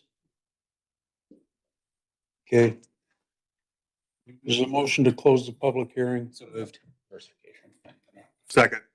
Okay, it's been moved and seconded to close the public hearing on this confirmatory resolution. So now we need a motion to confirm, to approve the So moved. confirmatory resolution CC 2026. I'll make that motion to approve it. I'll Dash second. 23. Okay, so we've got a motion and a second. We should have a roll call vote on this, which is to approve confirmatory resolution CC 2026-23 for a tax phase-in for certain personal property, Dynacomp. Mr. Boyowski? I can get my reasoning first. So, when I ran the first time and the second time, I always talk about diversification, trying to get us away from so RV centric, and this where this is going. I'm going to vote yes. Mr. Clark? Yes. Mr. Graham? Yes. Mr. Hess? Yes. Mr. Riecksecker? Yes. Mr. Yon? Yes. Mr. Stump? Yes. And that passes 7-0. Now we need a motion to approve the payment agreement with So moved. Dynacomp LLC. So moved. Second. Okay, any questions from the audience or council? It's been moved and seconded to approve the commitment and payment agreement with Dynacomp LLC. All those in favor say aye. Aye. Opposed, say no. And that passes 7-0. Thank you. Thank you, Council. So now we're ready for consideration of a confirmatory resolution CC 2026-24. Need to open the public hearing for that. So we need a motion. Motion to open public hearing. Is there a second? You're making me work for this. I said it. So it's been moved and seconded to open a public hearing for consideration of a confirmatory resolution CC 2026-24. All those in favor say aye. Aye. Okay, so the public hearing is open 7-0. Can I just say one thing before you start? As last month, I'm not going to participate in this because I am a friend of the owner. I don't think there's a conflict, but I don't want it to look like there's any conflict. You have no I friends. have one friend. But it's not because I'm for or against it. Just want to state that publicly. Okay, Okay, our next, for consideration, Champagne Metals, and Darren Hayes is here to answer any questions that you might have.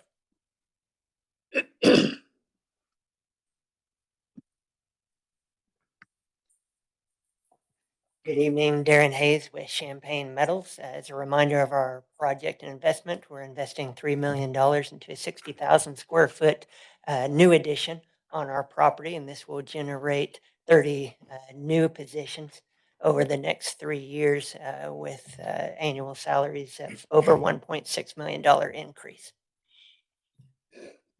I remember this one from last month pretty well. I'll move to approve. I mean, we can keep talking, but yeah, we're not, sorry, Steve, we're not quite ready for that. So, My mistakes so are there any questions from for this gentleman? No questions? So we need a motion to close the public hearing. So moved. Second. All those in favor say aye. Aye. Aye, and the public hearing is closed. Steve, So now we're, move to approve. Second. any discussion on this? Okay, it's been moved and seconded to approve resolution CC 2026-24 for a tax phase-in for certain real estate improvements, Champagne Metals LLC. All those in favor say aye. Aye. And opposed say no. That passes 7-0. Oh, I'm sorry, yes. 6-0 with one extension. Yeah. One of those. One of those.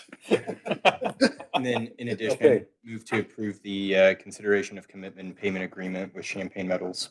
Second. 4A. Okay, any questions about that or comments? No. It's been moved and seconded. It's been moved and seconded to approve the commitment and payment agreement with Champagne Metals LLC. All those in favor say aye. Aye. And opposed say no, and that passes 6-0 with one abstention. Okay. So we're done with the resolutions.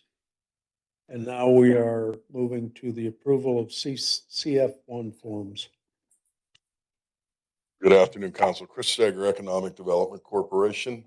I have I guess a procedural question. We had, before you today, we have 5 projects that we wanted to discuss, 3 of which came in non-compliant, and there's a variety of reasons for each of them.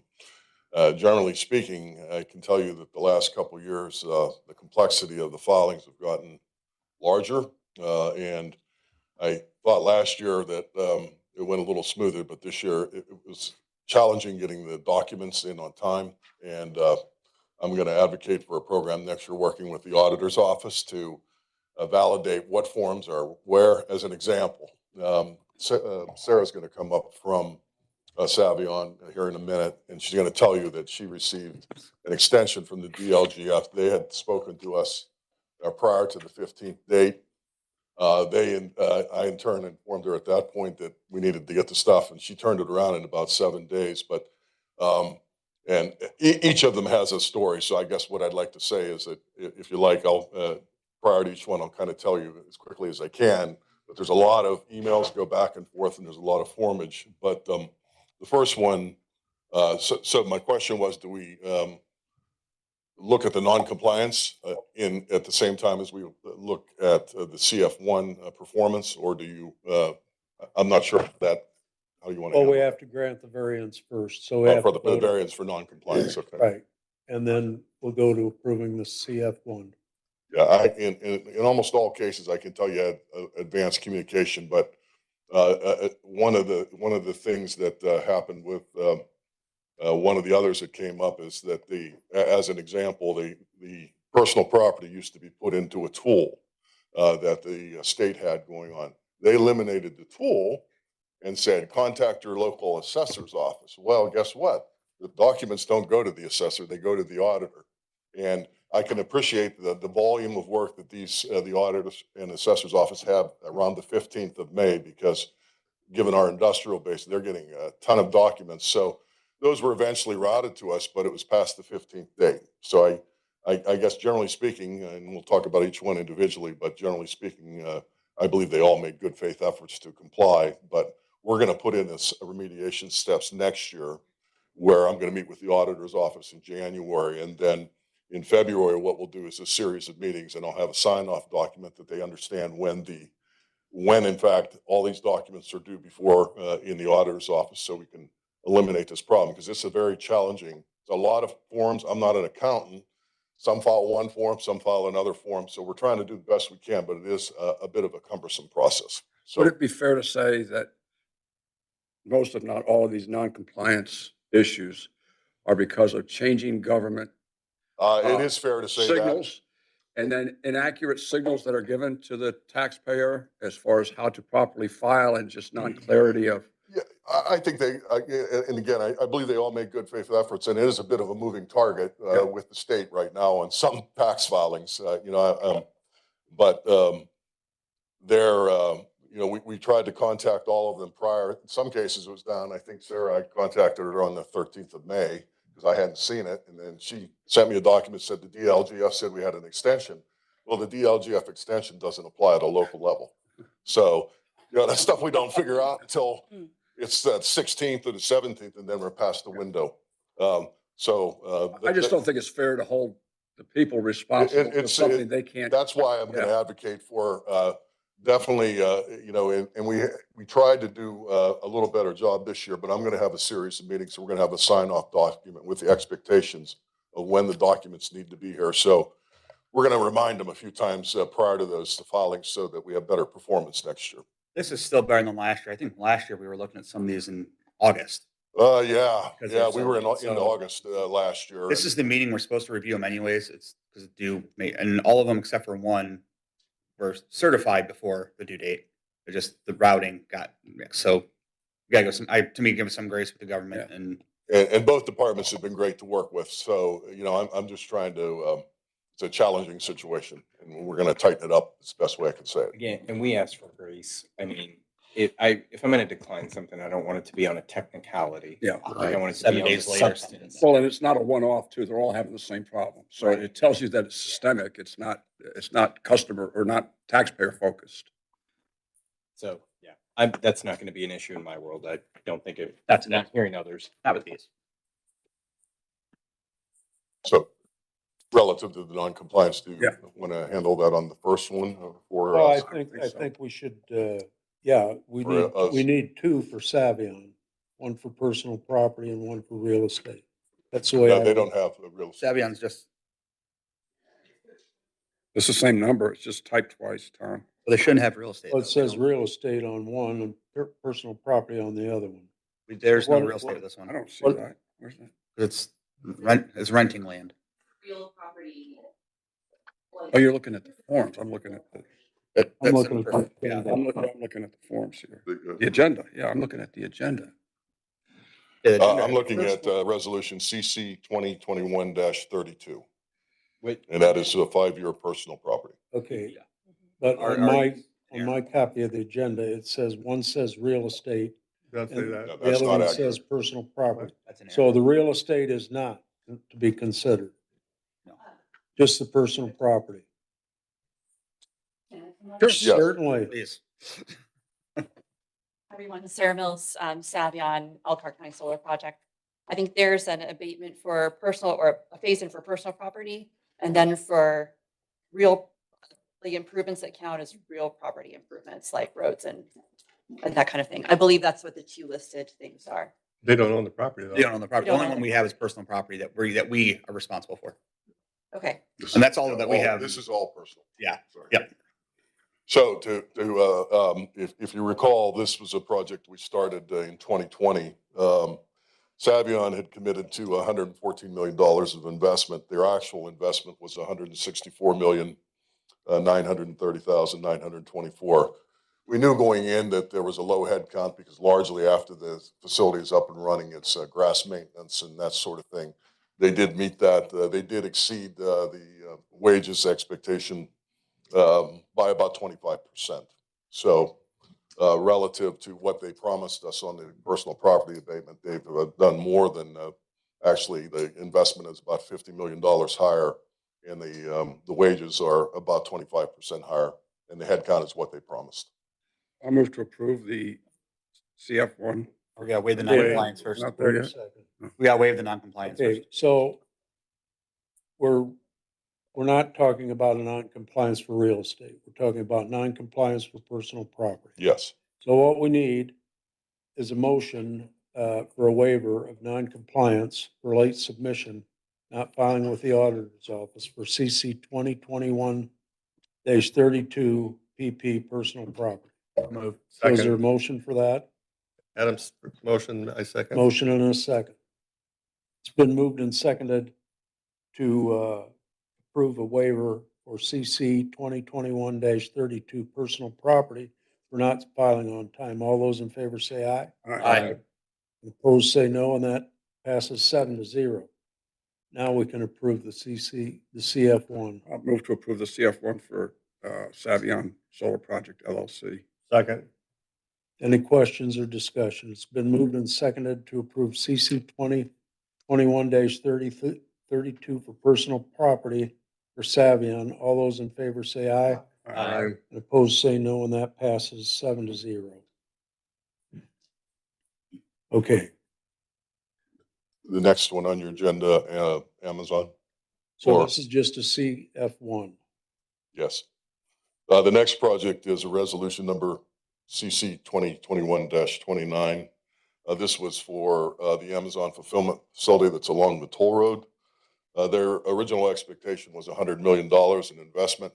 As COVID unfoiled and costs went up, their actual real property investment was $323,687.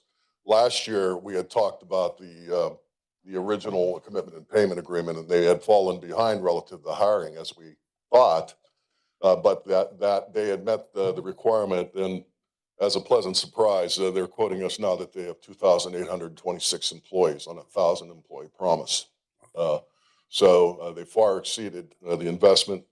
If you recollect, they also did not file for any personal property treatment at all. So they have definitely far exceeded what we expected from an investment and from a labor standpoint. And when we first talked about this, there was questions years ago about being a good corporate neighbor. And I just want to say I've taken schools through there now. The Goshen High School's leadership program, they're going to do an annual event there. They're doing, if anybody reaches out, they're willing to do those kind of things. They've been a great, whenever I've asked, they've responded to being a corporate partner, taking students through, showing all that. But for the public's knowledge, one of the things and why I agreed, I thought the $100 million was low.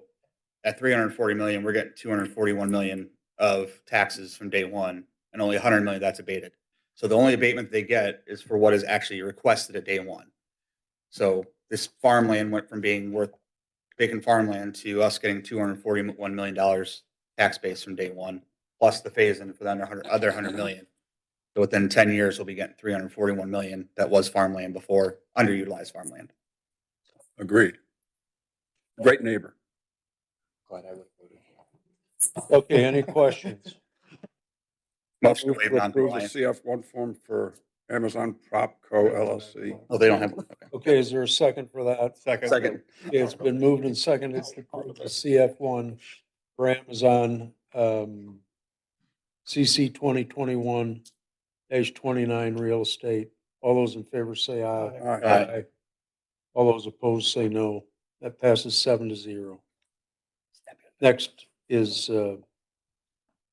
RV Center, and they need a waiver of compliance for real estate and a waiver of compliance for personal property. I'll make a motion to give a waiver of compliance for real estate and personal property due to circumstances beyond their control. Second. Okay, for both of them, real Yes. estate and personal property. It's been moved and seconded to grant General RV a waiver of compliance for late submission, not filing with the auditor. Ordinance CC 2020-09 for real estate and CC 2020-09 for personal property. All those in favor say aye. Aye. Opposed say no. And that passes 7-0. So where is the approval for the CF1? That's not on my agenda. Yeah, it is. It's. Where is it? They're asking for.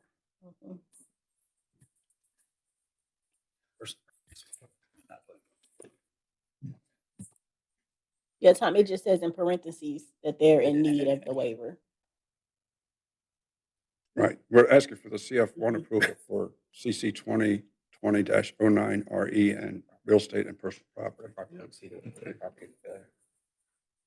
Follow you. Okay, well, so we're approving the CF1 for general RV 2020-09 real estate and CC 2020-09 personal property. We have a motion and a second. Can we separate them, please? I'll move. Can we separate them? You gotta talk about these Separate 'em? first, Chris. We I'm separate sorry. You gotta talk about these first. General RV? Yeah. Oh, yeah. You Yeah, I'm hasn't sorry. said, you hasn't said anything about them yet, but. Lost a little track there. Sorry about that. This is for resolution C 2020-09. General RV was a project we started in 2020. It's along the toll road adjacent to the RV Hall of Fame. General committed to $12 million of real estate investment. They ended up at about 14.7 million, which obviously takes them over compliance on that area. Where we found some challenges is related to jobs and hires. Today we have Paul Dover, who's their general manager, and Ryan Buchler, who is their assistant controller, to sort of characterize what's going on in the RV space. And I guess a large sweeping statement is if you attended the RV Power Breakfast, they're projecting to be roughly between 250 and 300,000 units. And that takes us back almost to the Great Recession time. The difference between this cycle versus the last cycle is we're running at about 3.5% unemployment versus 19% last time. And the unit volume is way off. So I'd like those guys to at least tell you what they're doing relative to their growth and planning.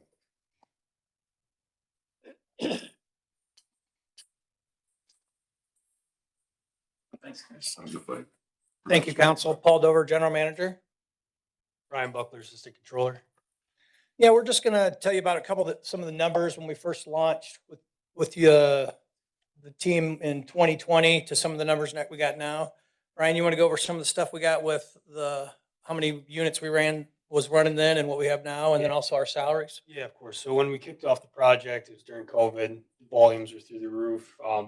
When we set the expectation in terms of what we thought this facility would be, we looked at the prior 10 years and averaging between 400 and 450 new retail units registered in the market. So we kind of set our targets around there. Recently, in the last 3+ years, we've been around 325 to 350. So about 100,000 less retail units into the market each year, all for our business go through this prep facility before they're distributed to our stores. So about a little over 20% reduction from what we anticipated in terms of market volume. With that challenge has been the staffing for that facility. Yeah. Right. So we maintained pretty flat compared to prior year. However, we are up about 800,000 in wages. So wages are up for that facility 25% compared to the prior year. So we're still continuing to make investment in real estate. We're still continuing to make investment in our people, even in a down market. Mm-hmm. How many employees do you have now? As of 83. Of 83. How many did you have in 2021, let's say? Or 21, 22? Project.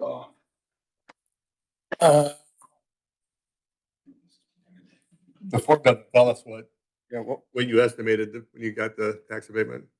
We estimated 101 employees. Okay, yeah, it's not on the form. So that's tracking about down to 20% that you said. Yeah, it's tracking. Yeah. So on the one thing we were looking at is on the personal property seems to be a significant miss. What happened there? Yeah, in terms of the logistical distribution equipment specifically. Just speak to the speaker. For the logistical distribution equipment specifically, we actually moved to leasing some of the equipment, and the personal property is actually filed by the lessor. So the equipment's still on site, it's still being utilized. Some very expensive equipment, six John Deere loaders. They're all 100 and some odd $1,000 a piece. They're being filed on the lessor's personal property return. How do we get tax? It goes back wherever. So John Deere, go back to Wisconsin. I think. You see what I'm saying though? Like, Yeah, if we're giving you a tax abatement for something we're not getting taxes on, that seems. Yeah, so these off. tax forms are to be filed by John Deere for the lease agreement in Elkhart County. I have that lease agreement here. Do you have a dollar amount of that? Because that will change differently on my vote. Yeah, I have, and so in this package here, I have the equipment in the $108,000 units. And how many we have were there? 5 of them leased. There's over $500,000. And the that, lease, they're not getting any abatement. So I'm actually, that makes me better. I have that if anyone would like to take a look. We did it. Yeah, 'cause Well, John Deere they'd doesn't have to, abate, they'd so- have to file a tax return with the assessor's office. Yeah, John Deere would. Right. But to me, we're still getting, it actually approves us even better because they're not getting a deduction on that. They're filing it in Elkhart County. Or new rules. Yeah. Yeah. Yeah, excuse me. Essentially, John Deere did request a tax basis. Correct. That's where, that actually puts us money ahead with them being here, got that equipment here. Us requiring, but them required to file in Elkhart County. Like that wouldn't be here if General RV wasn't there. That's where my mind shift is going. So now, okay, so that kind of makes sense on the personal property. So back to the real property. They're The number was good. It was it's the employee. That's the. The deficiency, Steve, would be in the IT side. We addressed the IT. There was a shortage there as well. Well, I have more concerns about, I understand the RV market and cyclicality to it and how it goes up and down, but everybody that comes before us looking for a tax abatement promises they're going to capture market share and hire X number of people. And the county still has to provide basic services for our county based upon that projection. Part of the projection is some of the local income tax that we'll get from some of the employees. And I have a real problem, and I understand the market shifts, these are taxpayer dollars. We have a 20% reduction in employee count. That's huge to me. When that was a big part of maybe my reason for voting for this to start with. I mean, I understand it's not in your control. But on the other hand, the tax money is our people's money that we're trying to control. So I really struggle with this when I see such a big drop. What was your salaries when you applied for this that you were predicting? We estimated 5.6 million. In And where salaries. you at now? Against it anyway. We're just under 4 million in salaries for the last year. I figured this would happen. Yeah.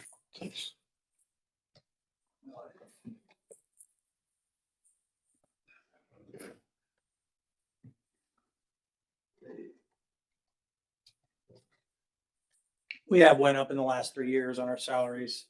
That's correct. So in 2024, we were at 2.7 million. In 2025, we were at 3.2, and we're up to just under 4 million this past year. So 46% increase over the past 2 years. Is that just well, I mean, that'd be a. Sounds like you have more high-paid employees. Correct. And we are up employee account compared to 2024. So we were at 65 employees in 24, and we're up to 83 in 20.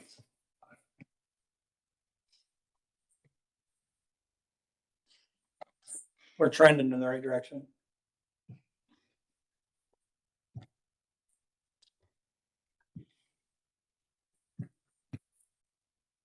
How many more years on this abatement are left? This is the last year in personal property, and there's 2 more following this year for real property. Here's where We approved this last year, correct? Yeah. And they've improved since last year. And that's where my mind is. If we approved it last year and they've done better this year than they did last year. All right, do we need to close public hearing or No, anything? we Yeah, need a I'll move motion. to approve. But we got, this one does have non-compliance. Oh, well, I'll move to waive the non-compliance. Second. Didn't we already do We that? did that. Okay. Okay. All right, then go ahead. Stop screwing with me. Sorry. Okay, so we need a It's a late motion. meeting. Yeah. We need a motion, whether you're gonna deny it or whether they're in compliance Second approval. or what you're doing, what we're gonna do for the real estate portion and for the personal property portion. I will So move we'll that take- they're, good. So we'll take the real estate CF1 first. Are you making a motion for that? Yeah, I'll move that they are in compliance. In compliance. I'll second. Okay, any other discussion? Roll call vote, please. Okay, so it's been moved and seconded to approve the CF1 for the real estate portion of CC 2020-09. Could we have a roll call vote, please? Mr. Bielski, Yes. Mr. Clark, Yes. Mr. Graham, No. Mr. Hess, Yes. Mr. Riecksecker, Yes. Mr. Yon, Yes. Mr. Stump. Yes, and that passes 6-1. So now we need a motion to approve or deny approval of the CF1 for the personal property. So we need a motion for that. Yep. Unless there's more discussion. Nope, I'll move that they, to find them in compliance. Second. Any discussion? We already voted on compliance, didn't we? This is for personal property. Yeah, we did it on real, now we're doing it on personal. So I'd asked for separation, but then they explained the John Deere, so we didn't really need it. Okay, so any discussion on this? So it's been moved and seconded to approve the CF1 for personal property or general RV center 2020-09 personal property. Roll call vote, please. Mr. Bielski, Yes. Mr. Clark, Yes. Mr. Graham, No. Mr. Hess, Yes. Mr. Riecksecker, Yes. Mr. Yon, Yes. Mr. Stump. Yes, and that passes 6-1. Thank you, gentlemen. Thank you, council. Thank you, council. So the next one is Truck Accessories Group is in need of a waiver of non-compliance for late submission.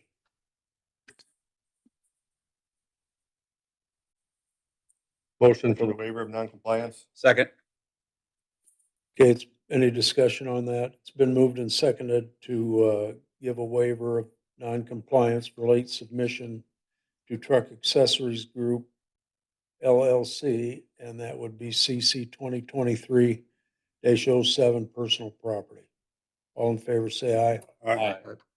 And opposed, say no. And that passes. So they get the waiver. Now we're approving the CF1 for personal property. This is resolution CC 2023-07, Truck Accessories Group. The original project was slated to be $4 million. They end up spending 4.16 million. The original expectation was 10 new jobs. They had 88 new jobs, and they have changed some strategies and done some consolidation to our advantage from a labor standpoint. Today we have Mr. Corey Horner, their Chief Financial Officer, here to address any questions you might have. Hello. Corey Horner, I'm actually the corporate controller, not the CFO. Oh, sorry. No, it's fine. I won't take my boss's job for. This is one of the clean ones. And I just want to say thanks for consolidating to here. Yeah, absolutely. Because I know a lot that's happened with your group and your company, and I'm glad that whatever we've done is get you to bring these people here. And Yeah, no, it's been a this big is an help. easy one. Any other questions or comments? No. Ready to vote? Need a motion to approve the CF1? Motion to approve. Whatever. Back to sleep. Okay, it's been moved and seconded to approve the CF1 for Truck Accessories Group LLC CC -07 for personal property. Roll call vote, please. Mr. Bielski? Yes. Fowler? Yes. Mr. Grant? Yes. Mr. Hess? Yes. Mr. Ricksicker? Yes. Mr. Yon? Yes. Mr. Stump? Yes. Okay, and that passes 7-0. Thank you. Now, we're ready for Smoker Craft doesn't need a variance. Yeah, they filed theirs on time. They filed on time. Somebody knew what they're doing. So, so we'll talk about the CF1 for Smoker Craft and the real estate. This was a resolution CC 21, excuse me, -19 and 22. They had made a commitment for $10 million worth of real property. They exceeded that at 11.8. Manufacturing equipment, likewise, and I would like to say that this is a legacy company. They have really led the way in the industry relative to some of the technologies they've adopted relative to metal forming, and we are real proud of that for a number of reasons, because that industry used a lot of manual processes, and it does dramatically improve the quality. Where they've fallen short is with labor, and Mr. Doug Smoker here is to discuss that with you.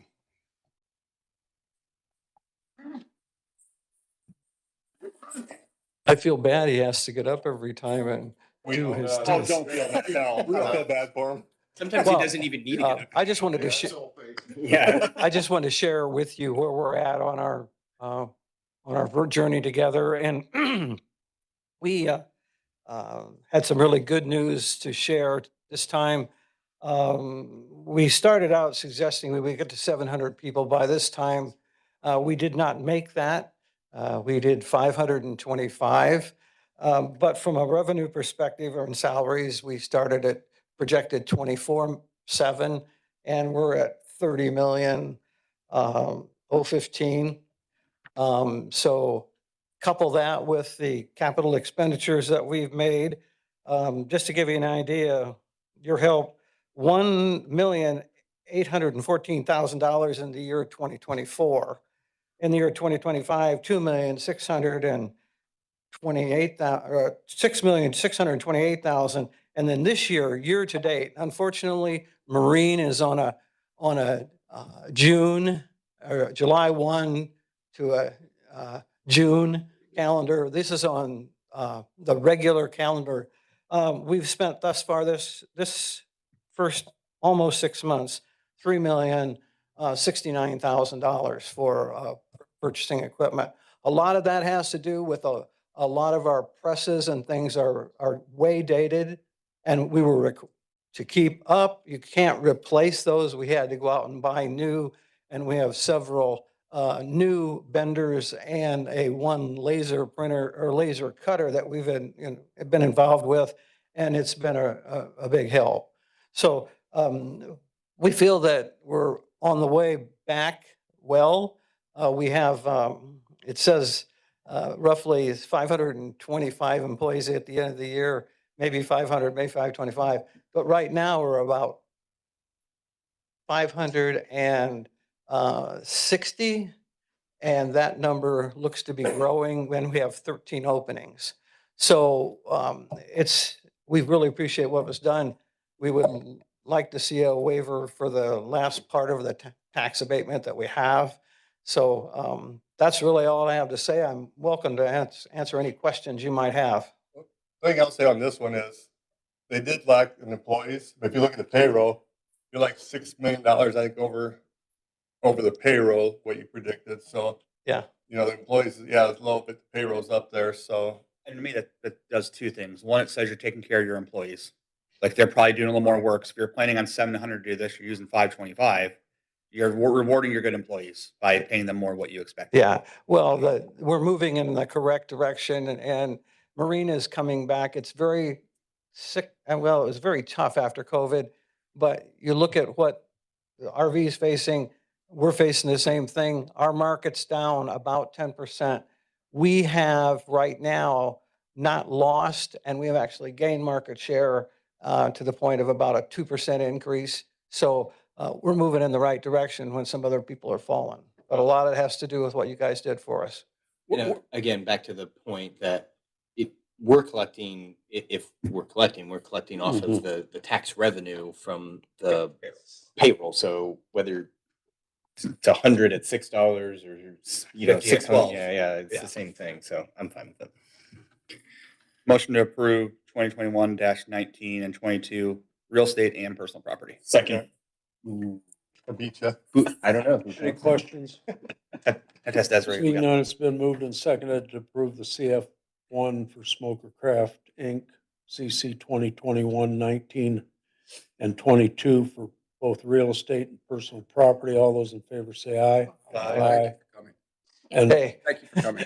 opposed? save the best for last. Yeah, that's right. Opposed? Yeah, sorry, you had to sit Say there. no, and That's that why Nat's passes, getting up next. that passes 7-0. Just out of curiosity, haven't you retired? He did. He is retired. Doug, why are you here? He is retired. They had a retirement party for him April. in Aren't you April. retired? Well, Hey, actually, He's younger than I am. He is Why, why does he I get to am retire? semi-retired at this particular point in time. The official date was supposed to be right around the middle of August. But I mean, that's when it'll officially occur. It's been a transition since then. But you'll be happy to know the next time you talk to somebody, it will not be me. They had a You're gonna miss party, Daryl's they had a face party too for much. you already, though. What? They had a party for you. I saw it on Facebook. Yeah. Well, they didn't want to Well, miss out. Yeah, well, yeah. So anyways, thanks a lot. Appreciate it. Thank you, Doug. Thank you. Okay, Nate. we Enjoy your have retirement, another Doug. One more from you, I think, maybe two. Then we're No, done. just one from you. Nobody here to talk. Yeah, nobody cares what he has to say. Let's start signing these. Nat Jordan again, Yoder Ainley. Matt? The next agenda item before you for consideration and approval is CC 2026-25, an ordinance adopting amendments to the Elkhart County Government Personnel Policy and Standard Procedures Manual. I will go through this on a high level, so those who are here know what changes are being made. Policy 301 includes changes made to remove references to affirmative action, EEO committee and plan, and some definitional language cleanup. Policy 3.04 includes a minor language change to be consistent with the policy 3.01 changes. Policy 3.13 includes an option for sick time payment for regular employees moving to an elected official position. Policy 3.18A incorporates changes recommended by the county administrator in reference to the enterprise or other approved leasing program, eliminates the requirement for a display of the county logo as that is not currently done, and clarifies the mandatory nature of accident reporting and other minor clarifications. Policy 6.02 clarifies how to report employee injuries and that all injuries should be reported, not just serious ones. Policy 8.01 includes changes regarding where to go if exposed to potentially dangerous materials and how long to flush the exposed site. And with that, those are the changes that are within the new amendment that is before you today for approval. Any questions? Motion to approve. Second. Been moved and seconded to approve CC 2026-25.